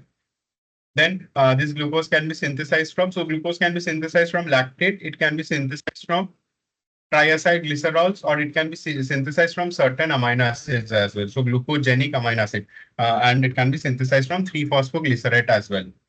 Pyruvate, lactate, glycerol. So all these are, so mammal. So where does gluconeogenesis takes place? It takes place mainly in the liver. Okay. So if you see the pathway which is involved in glycolysis and gluconeogenesis, so so much detail is not required for this course, but still to just for an understanding, I have added this slide. So glycolysis, what is happening? Your glucose is getting broken down into pyruvate, while in gluconeogenesis, this pyruvate is getting converted into glucose. Now, the this is not gluconeogenesis is not exactly the reverse of glycolysis because there are certain irreversible steps in glycolysis which cannot be for which there is separate enzymes required. So at this step, glucose 6-phosphate to glucose, you require this glucose 6-phosphatase. Similarly, for conversion of fructose 1,6-bisphosphate to fructose 6-phosphate, the fructose 1,6-bisphosphatase is required. Okay, so three reactions of glycolysis are irreversible in vivo and cannot be used in gluconeogenesis. So, what are the three reactions of glycolysis? The three, the steps where the glycolysis was regulated. So, these three steps are irreversible in vivo. So, the conversion of glucose to glucose 6-phosphate. This is one of the steps where hexokinase was required, and the second step for fructose 6-phosphate to fructose 1,6-bisphosphate, where phosphofructokinase was required, and the third step where phosphenol pyruvate was getting converted to pyruvate. So these are the three irreversible steps, and for these steps, separate enzymes are required. So glucose 6-phosphatase, fructose 1,6-bisphosphatase, and here you have this phosphoenol pyruvate carboxykinase and pyruvate carboxylase. These two different enzymes are required, are bypassed by a separate set of enzymes. Okay, so there are separate set of enzymes catalyzing reactions that are sufficiently exergonic to be effectively irreversible in the direction of glucose synthesis. Okay. Now, metabolic pathway that is responsible for synthesizing glucose from non-carbohydrate sources is. So just now we learned about this pathway. What is the answer? So which is the metabolic pathway which converts the non-carbohydrate sources to carbohydrate sources to glucose? So what are the different non-carbohydrate sources? So it can be pyruvate, lactate, 3-phosphoglycerate, 3-phosphoglycerate, which is converted to glucose. So this pathway is called gluconeogenesis, which takes place. Gluconeogenesis, this pathway takes place in the liver. Okay. So gluconeogenesis from non-carbohydrate sources like amino acid one as well. So gluconeogenic amino acids. So glucogenic amino acids, lactate, glycerol, pyruvate. They are primarily occurring in the liver and kidneys, and the process which involves converting these precursors into glucose through a pathway that essentially reverses glycolysis using different enzymes to bypass glycolysis irreversible step. So this it requires energy from ATP and GTP and is tightly regulated to maintain blood glucose level. So during fasting and intense exercise, your brain and there are several tissues which I mentioned, like medulla and all these kidney medulla, they require a lot of amount of glucose. So in this step, gluconeogenesis is required. Okay. Now synthesis of acetyl CoA. So once you get this pyruvate, which is synthesized in glycolysis, that gets converted into acetyl CoA. Okay, so it gets converted into acetyl CoA. Now, for this conversion of pyruvate to acetyl CoA, this takes place in the mitochondrial matrix. Okay, it will take place in the mitochondrial matrix, and this pyruvate is converted into this acetyl CoA by this pyruvate dehydrogenase. So this pyruvate dehydrogenase is a very large enzyme complex. So it has 5 different uh, enzymatic subunits. Okay, so the pyruvate derived from glucose and other sugars by glycolysis is oxidized to acetyl CoA and carbon dioxide by pyruvate dehydrogenase complex. So what is happening in the first step? How is acetyl CoA synthesized? So this pyruvate gets converted into acetyl CoA and carbon dioxide is released. So remember, carbon dioxide is released, and here NADH is produced as well. Okay, so it is an oxidative decarboxylation reaction, isn't it? Because your pyruvate is getting oxidized and carbon dioxide is released. No, your pyruvate is getting oxidized to acetyl CoA and carbon dioxide is released. So it is an oxidative decarboxylation reaction. It is an irreversible oxidation process. And here what happens, the carboxyl group is removed from pyruvate So this carbon dioxide, you see here this figure, this carbon dioxide is removed from pyruvate as a molecule of carbon dioxide, and the two remaining carbons become the acetyl group. So these two, so acetyl CoA, it has two molecules of carbon. Okay, two molecules of carbon, acetyl group of acetyl CoA. The combined dehydrogenation and decarboxylation of pyruvate. So dehydrogenation, so two things are taking place: dehydrogenation and decarboxylation. So acetyl group of acetyl CoA requires a sequential action of three different enzymes and five different coenzymes or prosthetic groups. So there are three different enzymes: E1, E2, E3. So these are covered in very detail in any standard biochemistry books. You can go through them. So there are three different enzymes: this thymine pyrophosphate, flavin adenine dinucleate coenzyme A. So these are the three different enzymes, and other than that, you require two cofactors, which is the uh, these TPP. TPP is thymine pyrophosphate. This is one of the cofactor, and nicotinamide adenine dinucleotide (NAD) and lipoid. So total uh, five different coenzymes and three different enzymes are required. Okay. So now coming to Krebs cycle. So once you get the acetyl CoA from pyruvate, now what will happen? So once the pyruvate gets converted into acetyl CoA, then this acetyl CoA will react with citrate and give you oxaloacetate. So Krebs cycle is also called the tricarboxylic acid tricarboxylic uh, TCA cycle, tricarboxylic acid cycle or tricarboxylate cycle. So because the first product, which is oxaloacetate, it has three carboxyl groups. Okay, or it is also known as the citric acid cycle, because in the first step, citrate is produced. So oxaloacetate basically combines with acetyl CoA, and you get citrate.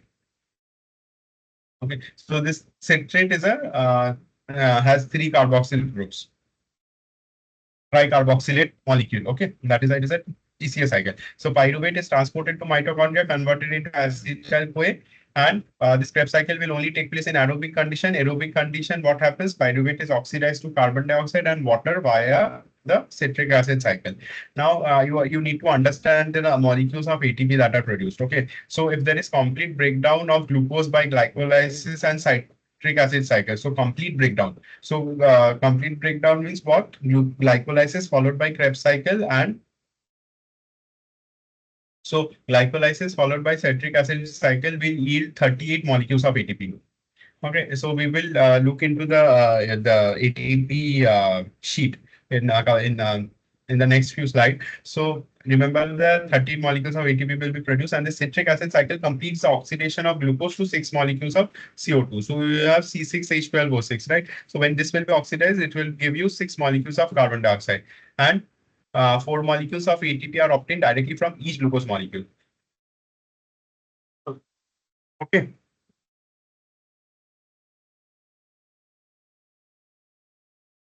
So one cycle of Krebs cycle will give you basically 2 molecules of ATP, 2 molecules of ATP, 2 molecules of FADH2, 6 molecules of NADH are obtained from the Krebs cycle.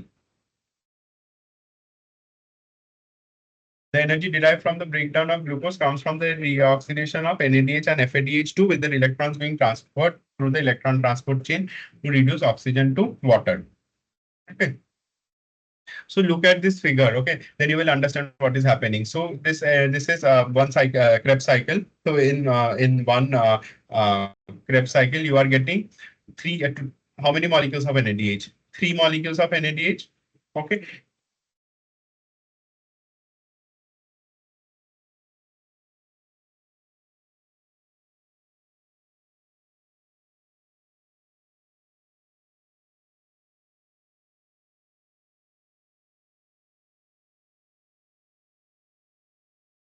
So one Krebs cycle is giving you 3 molecules of NADH, 1 molecule of FADH2, 1 molecule of FADH2, and 1 molecule of GTP. And now you have 2 molecules of acetyl CoA, because in glycolysis, what was happening? You got 2 molecules of pyruvate. Now these 2 molecules of pyruvate will be converted into 2 molecules of acetyl CoA.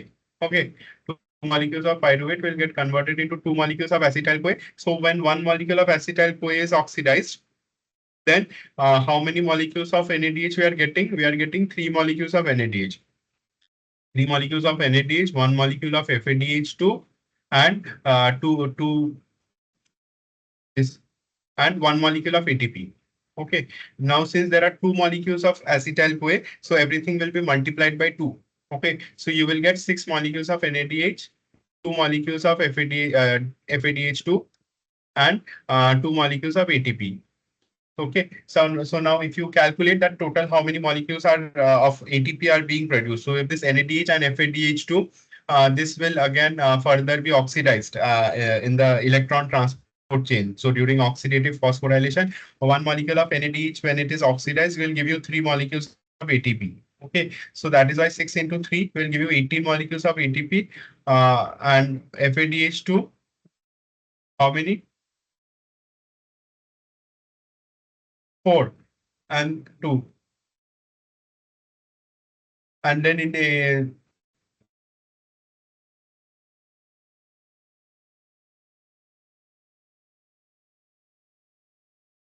and you also had one NADH which was getting produced in the acetyl CoA being converted in your pyruvate being converted into NADH. So let's go one by one. I will discuss this in the next slide. Okay, how we are getting 38 molecules of ATP from the complete oxidation through glycolysis and TCA cycle. So for now, you understand that at each turn of the cycle, there are three molecules of NADH, one FADH2, one GTP, and two carbon dioxide are released. So the two molecules of carbon dioxide are released in these two steps: isocitrate to alpha ketoglutarate and alpha ketoglutarate to succinyl CoA.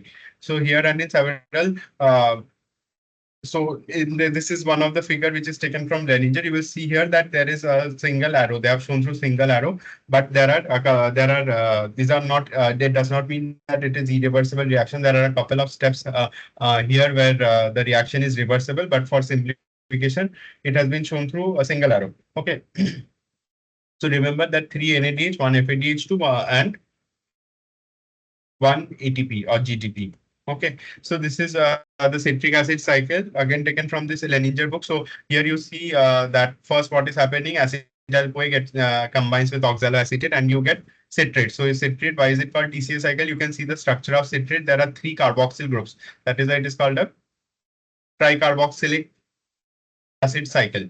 Okay, tricarboxylic acid cycle, and then the next step, this citrate is gets converted. So citrate synthase, then citrate gets converted into cis aconitase by aconitase, and then cis aconitase gets converted into isocitrate. Now this is the important step. So in this step, when isocitrate gets converted into alpha ketoglutarate, NADH is produced, and when alpha ketoglutarate gets converted into succinyl CoA, there is another molecule of NADH produced. So alpha ketoglutarate dehydrogenase complex and isocitrate dehydrogenase, and in the next step, succinyl CoA to succinate. ATP is produced. So remember these three steps. So isocitrate to alpha ketoglutarate, NADH is produced. Alpha ketoglutarate to succinyl CoA, again NADH is produced, and succinyl CoA to succinate is ATP is produced, ATP or GTP, and succinate to fumarate, you get FADH2, succinate dehydrogenase. Okay, catalyzed by succinate dehydrogenase, FADH2, and this malate to oxaloacetate, again NADH is produced. Okay. So ATP balance sheet, as this was shown in the lectures. So production of acetyl CoA. So in acid production of acetyl CoA, one NADH molecule was produced, isn't it? Okay, so we are now what we are doing here, we are considering only one molecule of everything. Okay, in your glycolysis, there were two molecules of pyruvate that were produced.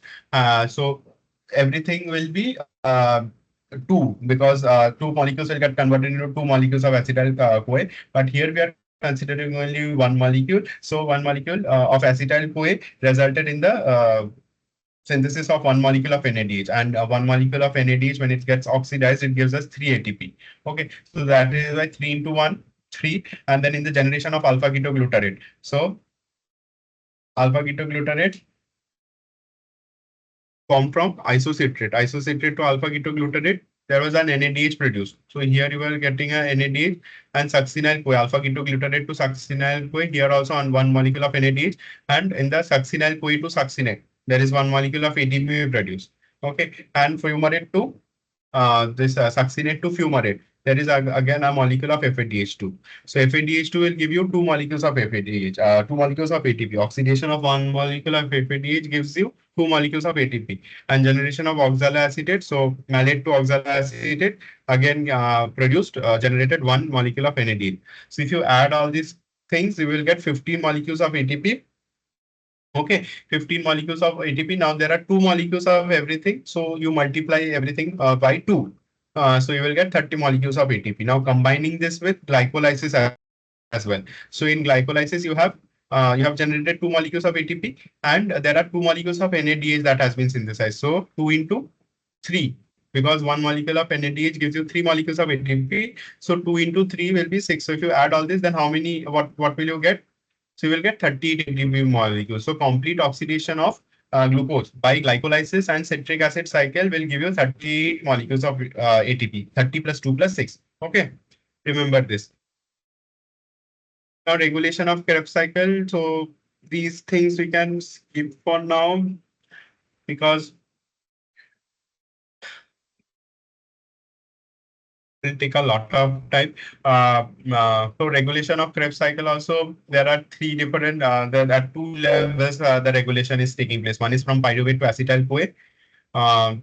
In this pyruvate dehydrogenase complex, this is the first step where regulation is taking place at the pyruvate dehydrogenase complex step. And the pyrohydrogen complex of mammals is again strongly inhibited by ATP, acetyl-CoA, and NADH. So these are indicators that there is high energy in the cell. So there is no requirement of synthesis of more ATP. So ATP, acetyl-CoA, NADH, they will inhibit this step, pyruvate getting converted into acetyl-CoA. AMP, CoA, and NAD plus will allosterically activate PDH complex.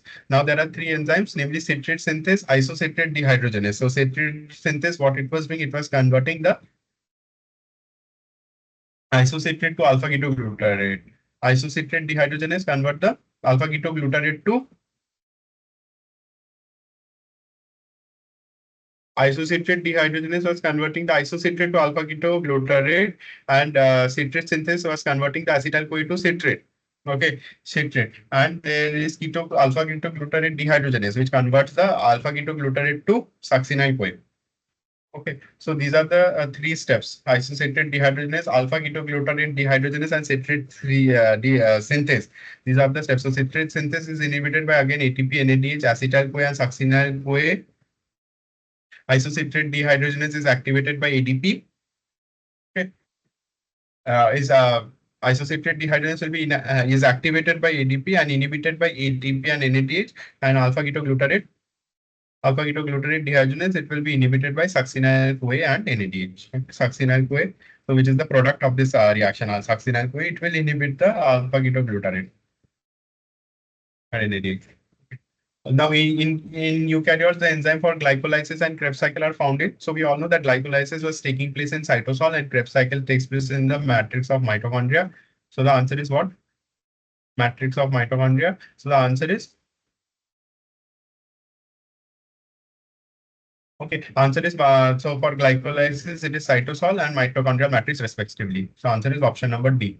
Okay, number of molecules of carbon dioxide produced per ton of Krebs cycles. I was telling you to remember that what are the steps where decarboxylation reaction is taking place. So you see here this figure. If you remember that in this step, so there are subsequently two steps, consecutively two steps where carbon dioxide is released. So when isocitrate is getting converted to alpha ketoglutarate and when alpha ketoglutarate is getting converted to succinyl-CoA. So these are the two steps where carbon dioxide is released. So one Krebs cycle is releasing two molecules of carbon dioxide. Okay. So two molecules of carbon dioxide. So answer is C. Two molecules of carbon dioxide. Okay.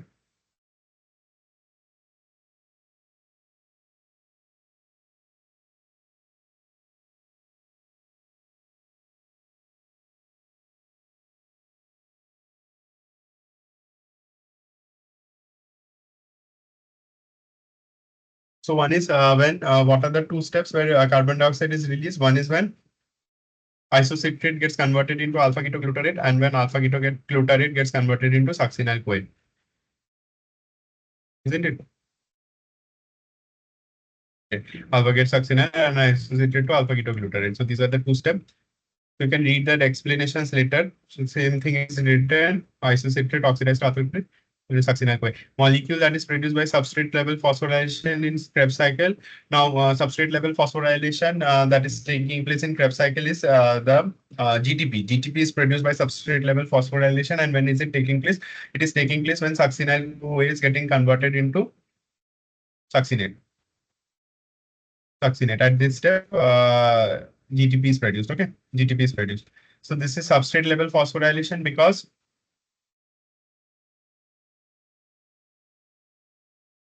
why? Because of this phosphoanhydride bond. Okay.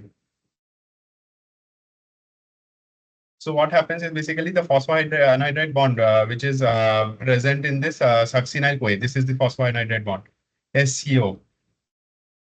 Okay, the substrate is in which a phosphate group is transferred directly from a phosphorylated intermediate to ADP, forming ATP. So, this thioester bond, so phosphoanhydride bond is formed, and this thioester bond, SCOA.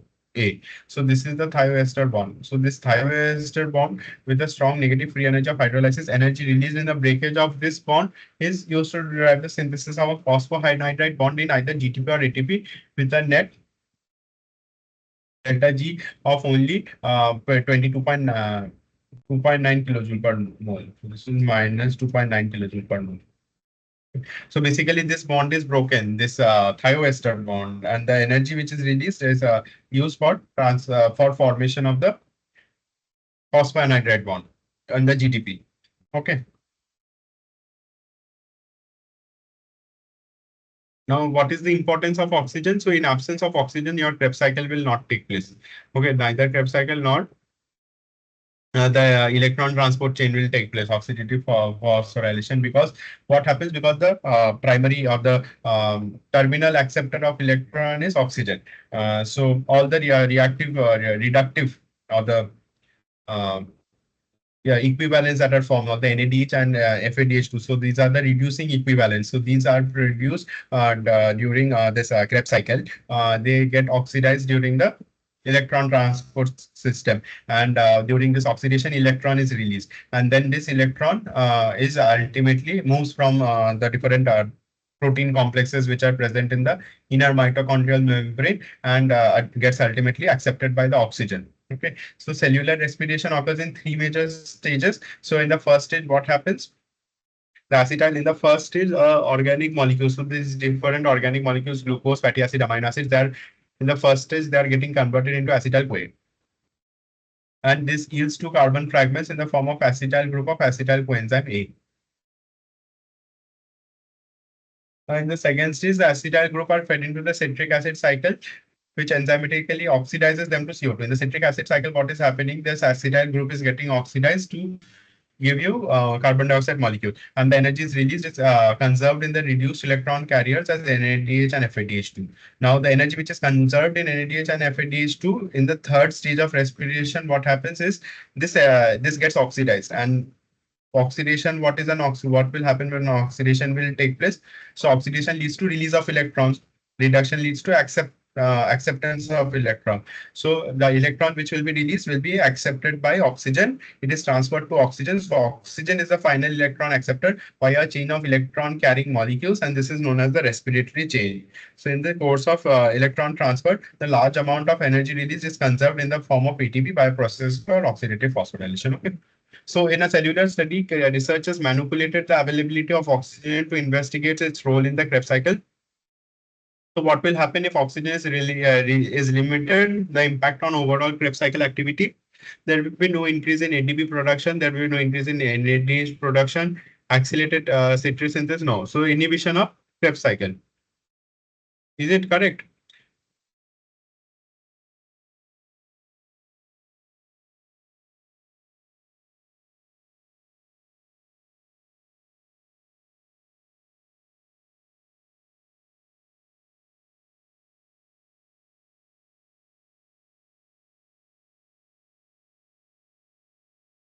Answer will be actually option D.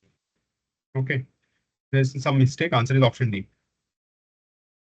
Now, what is the essentiality of oxygen for the functioning of Krebs cycle and oxidative phosphorylation? Because oxygen, as we discussed, it is the final electron acceptor in the electron transport chain. Okay, it is not a substrate in Krebs cycles reaction. It directly inhibits ATP. These are all false.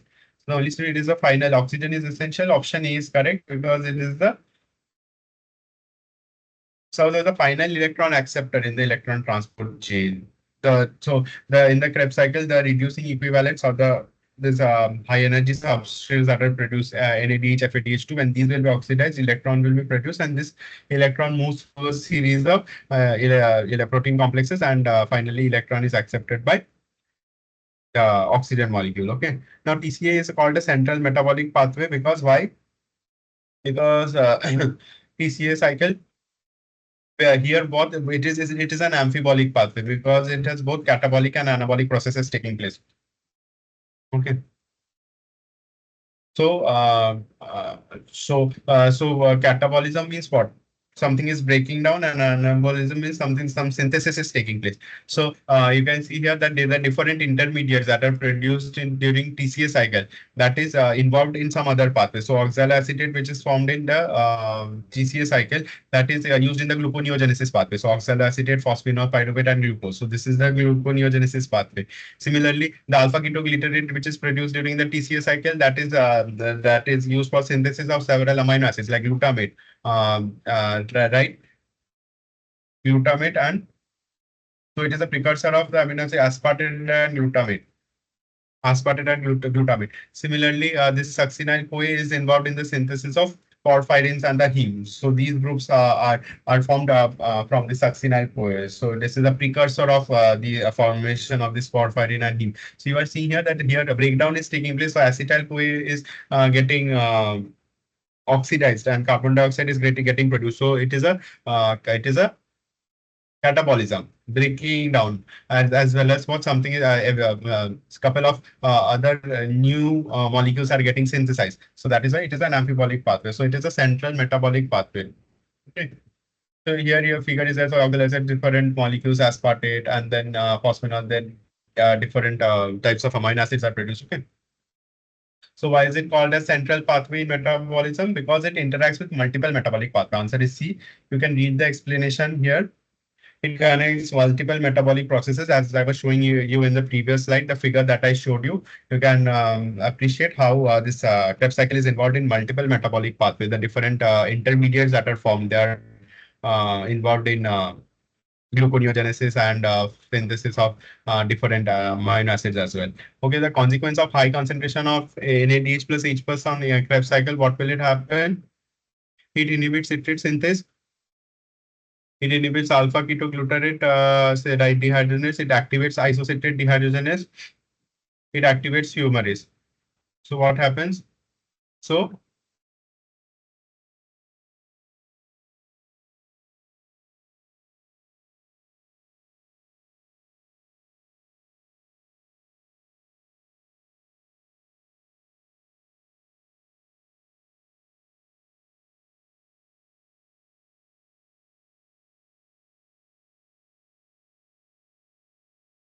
there is some mistake with this question. I will get back to this.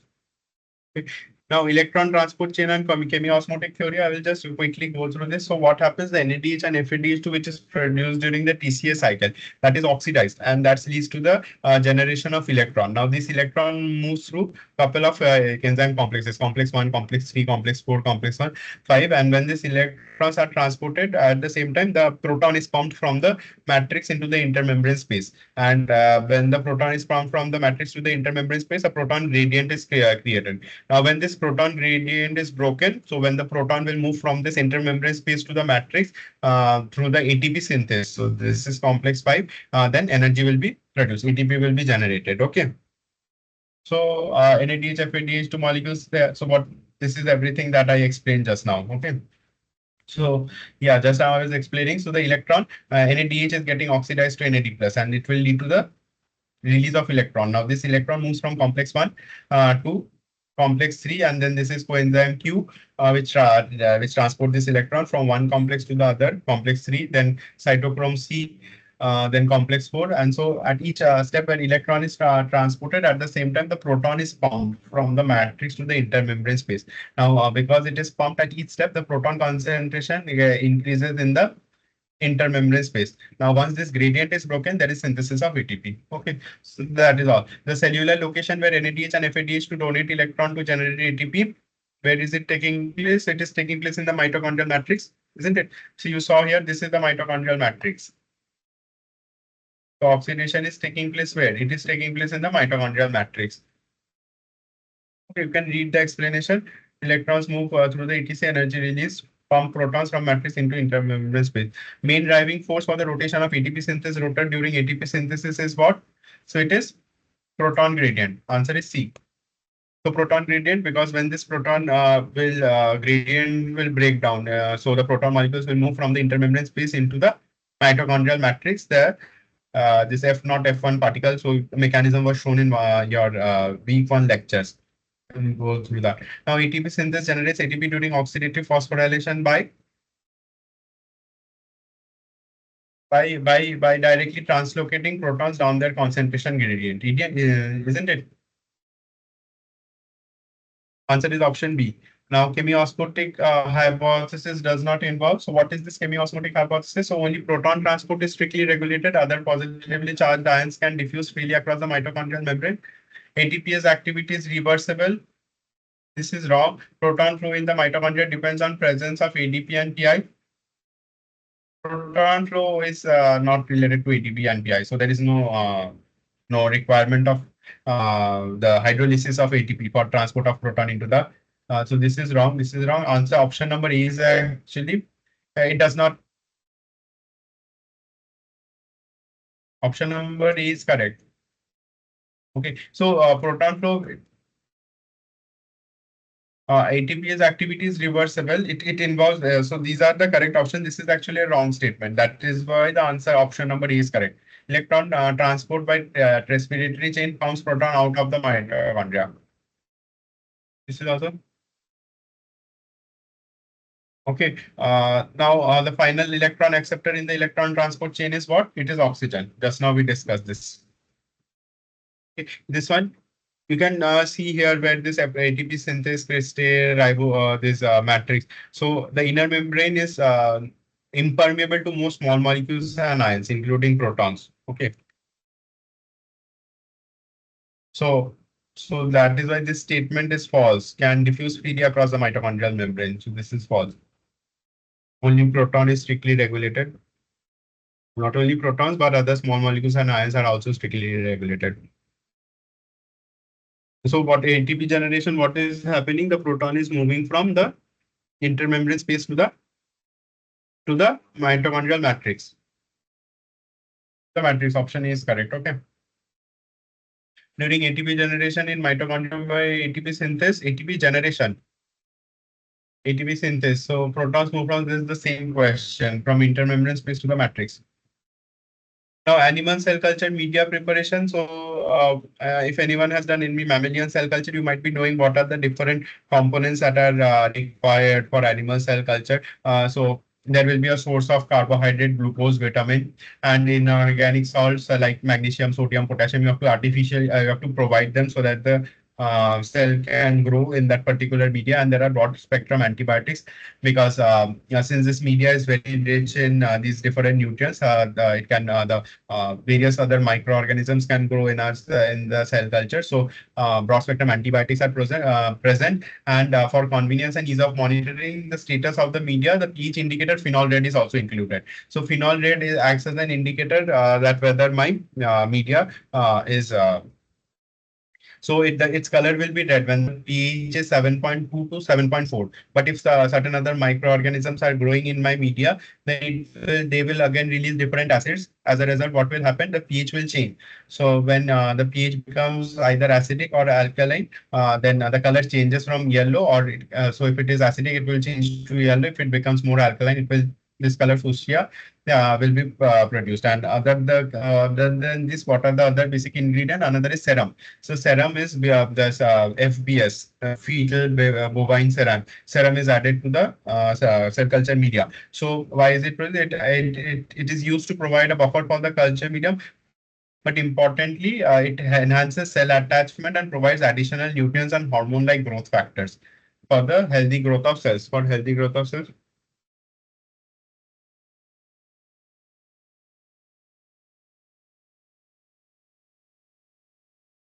And what are the antibiotics? So penicillin, streptomycin, these antibiotics are given to prevent the growth of different bacteria. And once prepared, the mixture which is referred to as complete growth medium. So what is complete growth medium? So that when your growth medium contains all these different salts and these glucose amino acids along with the serum.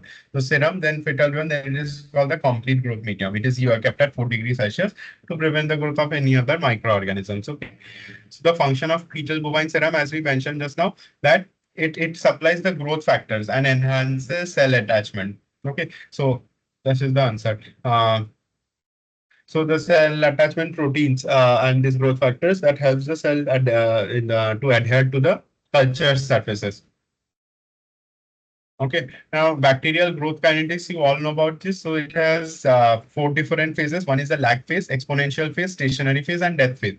So what is the lag phase? So when you have inoculated the bacteria in a new, so for example, you have your glycerol stock, or you have a colony which is growing in your agar plate, and you inoculate it in the LB broth, 10 ml of LB broth, then the bacteria will need certain time to adapt to the new environment, and it will also require time to synthesize new enzymes, proteins, cofactors. So this is called the lag phase. So initially, the growth is very slow. So that is the lag phase. Now, once it has adapted to the new environment, then the growth will increase exponentially, and it will divide rapidly. So for E. coli, it will divide at every 20 minutes. So that is called the exponential phase when your nutrients and everything is very appropriate, and the rate of growth is constant during the exponential phase.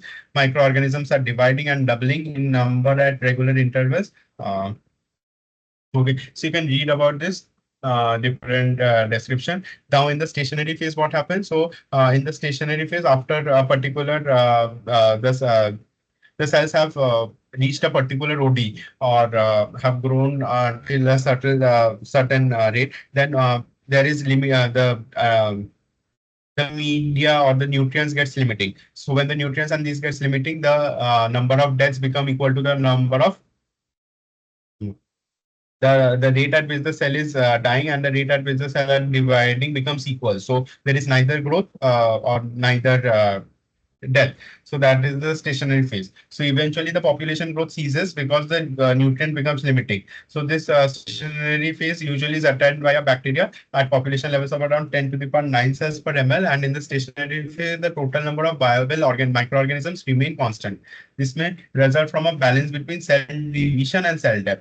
So the rate of cell division, the rate of cell death becomes equal. Okay, and but the cells remain metabolic activity, and death phase is when the nutrients have depleted and there is more number of cell deaths compared to cell division. Okay, so because of the buildup of toxic waste and irreparable harm. So these are the questions of what is the main constituent that is added to make a bacterial media solid. So this you all know if you have worked in any laboratory. So this is Luria broth agar, Luria bottini agar, LB agar.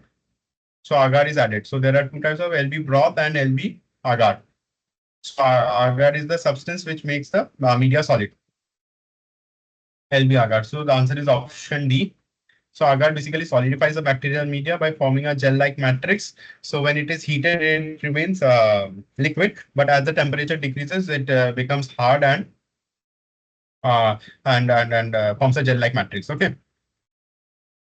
It provides a suitable surface for bacteria to grow on. Okay, now the phase of bacterial growth during which cells adjust to new media and synthesize crucial enzymes and protoplasm, that is the lag phase. Okay, so during the lag phase, the bacteria adapts to the new environment, synthesizes different enzymes. Okay, yeah, so here, this is the answer. So that you can read the description. it synthesizes different amino acid, lipids, nucleic acid, and it adapts to the new environment. Now, this mathematics of growth, you all know about this, right? So it is an exponential growth. Exponential phase, what happens? The one bacteria will divide into two, two will divide into four, four will divide into 16, 16 to 32. Like this, the growth is taking place. So 2 square, 4 will divide into 8 first. 2 cube, 2 to the power 4, 2 to the power 5. In this way, the multiplication of cells takes place. So exponential growth. So exponential growth is given by this formula: nt equal to n naught into 2 to the power n. So what is nt? Nt is the number of bacteria at a particular time, and n naught is the initial bacterial population. So the initial population, and n is the number of generation. So what is the initial number of cells into 2 to the power n? Because why 2 to the power n? Because one cell is dividing into 2 and then 2 to 4. So n multiples of is always 2 to the power n. Okay. So that is why n in n equal to n naught into 2 to the power n. And if you take log on both sides and solve this, then you can calculate the number of generations as well. So number of generation log nt minus log n naught by log 2. Okay. So now answer this question. So this question is very easy. So Rajan started with 1,000 cells. So your n naught is 1,000. Okay. N naught is 1,000 and you have been asked to calculate the NT. That is the generation time of 4 hours. Your small n is also given. It is 4 hours. So the number of cells in the culture after 16 hours. Okay. After 16 hours, it has a generation time of 4. Your n is not 4. Your generation time is 4. So at every 4 hours, your bacterial culture is doubling. Okay. So every 4 hours. So from 0 hour to 4 hour, then 4 hour to 8 hour, 8 hour to 12 hour, 12 hour to 16 hour.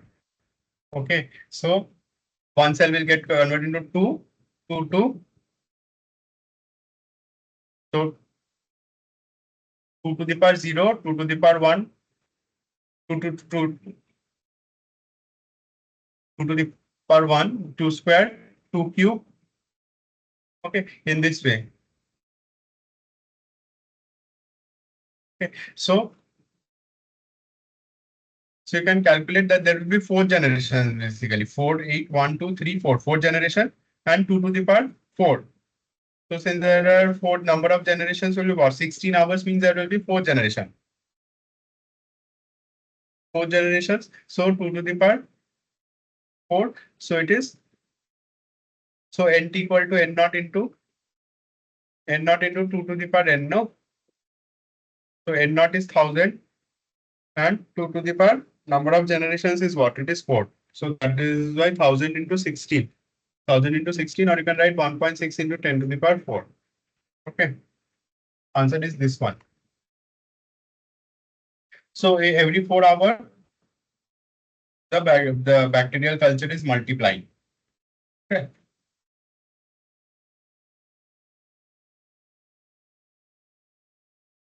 So number of generation is 4. So that is all for this session. So I hope you understood all the concepts that were discussed in today's lecture. So is it clear? Do you have any doubt in any part?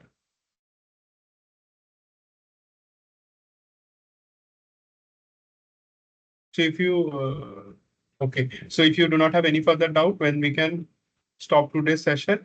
Thank you all for your kind attention.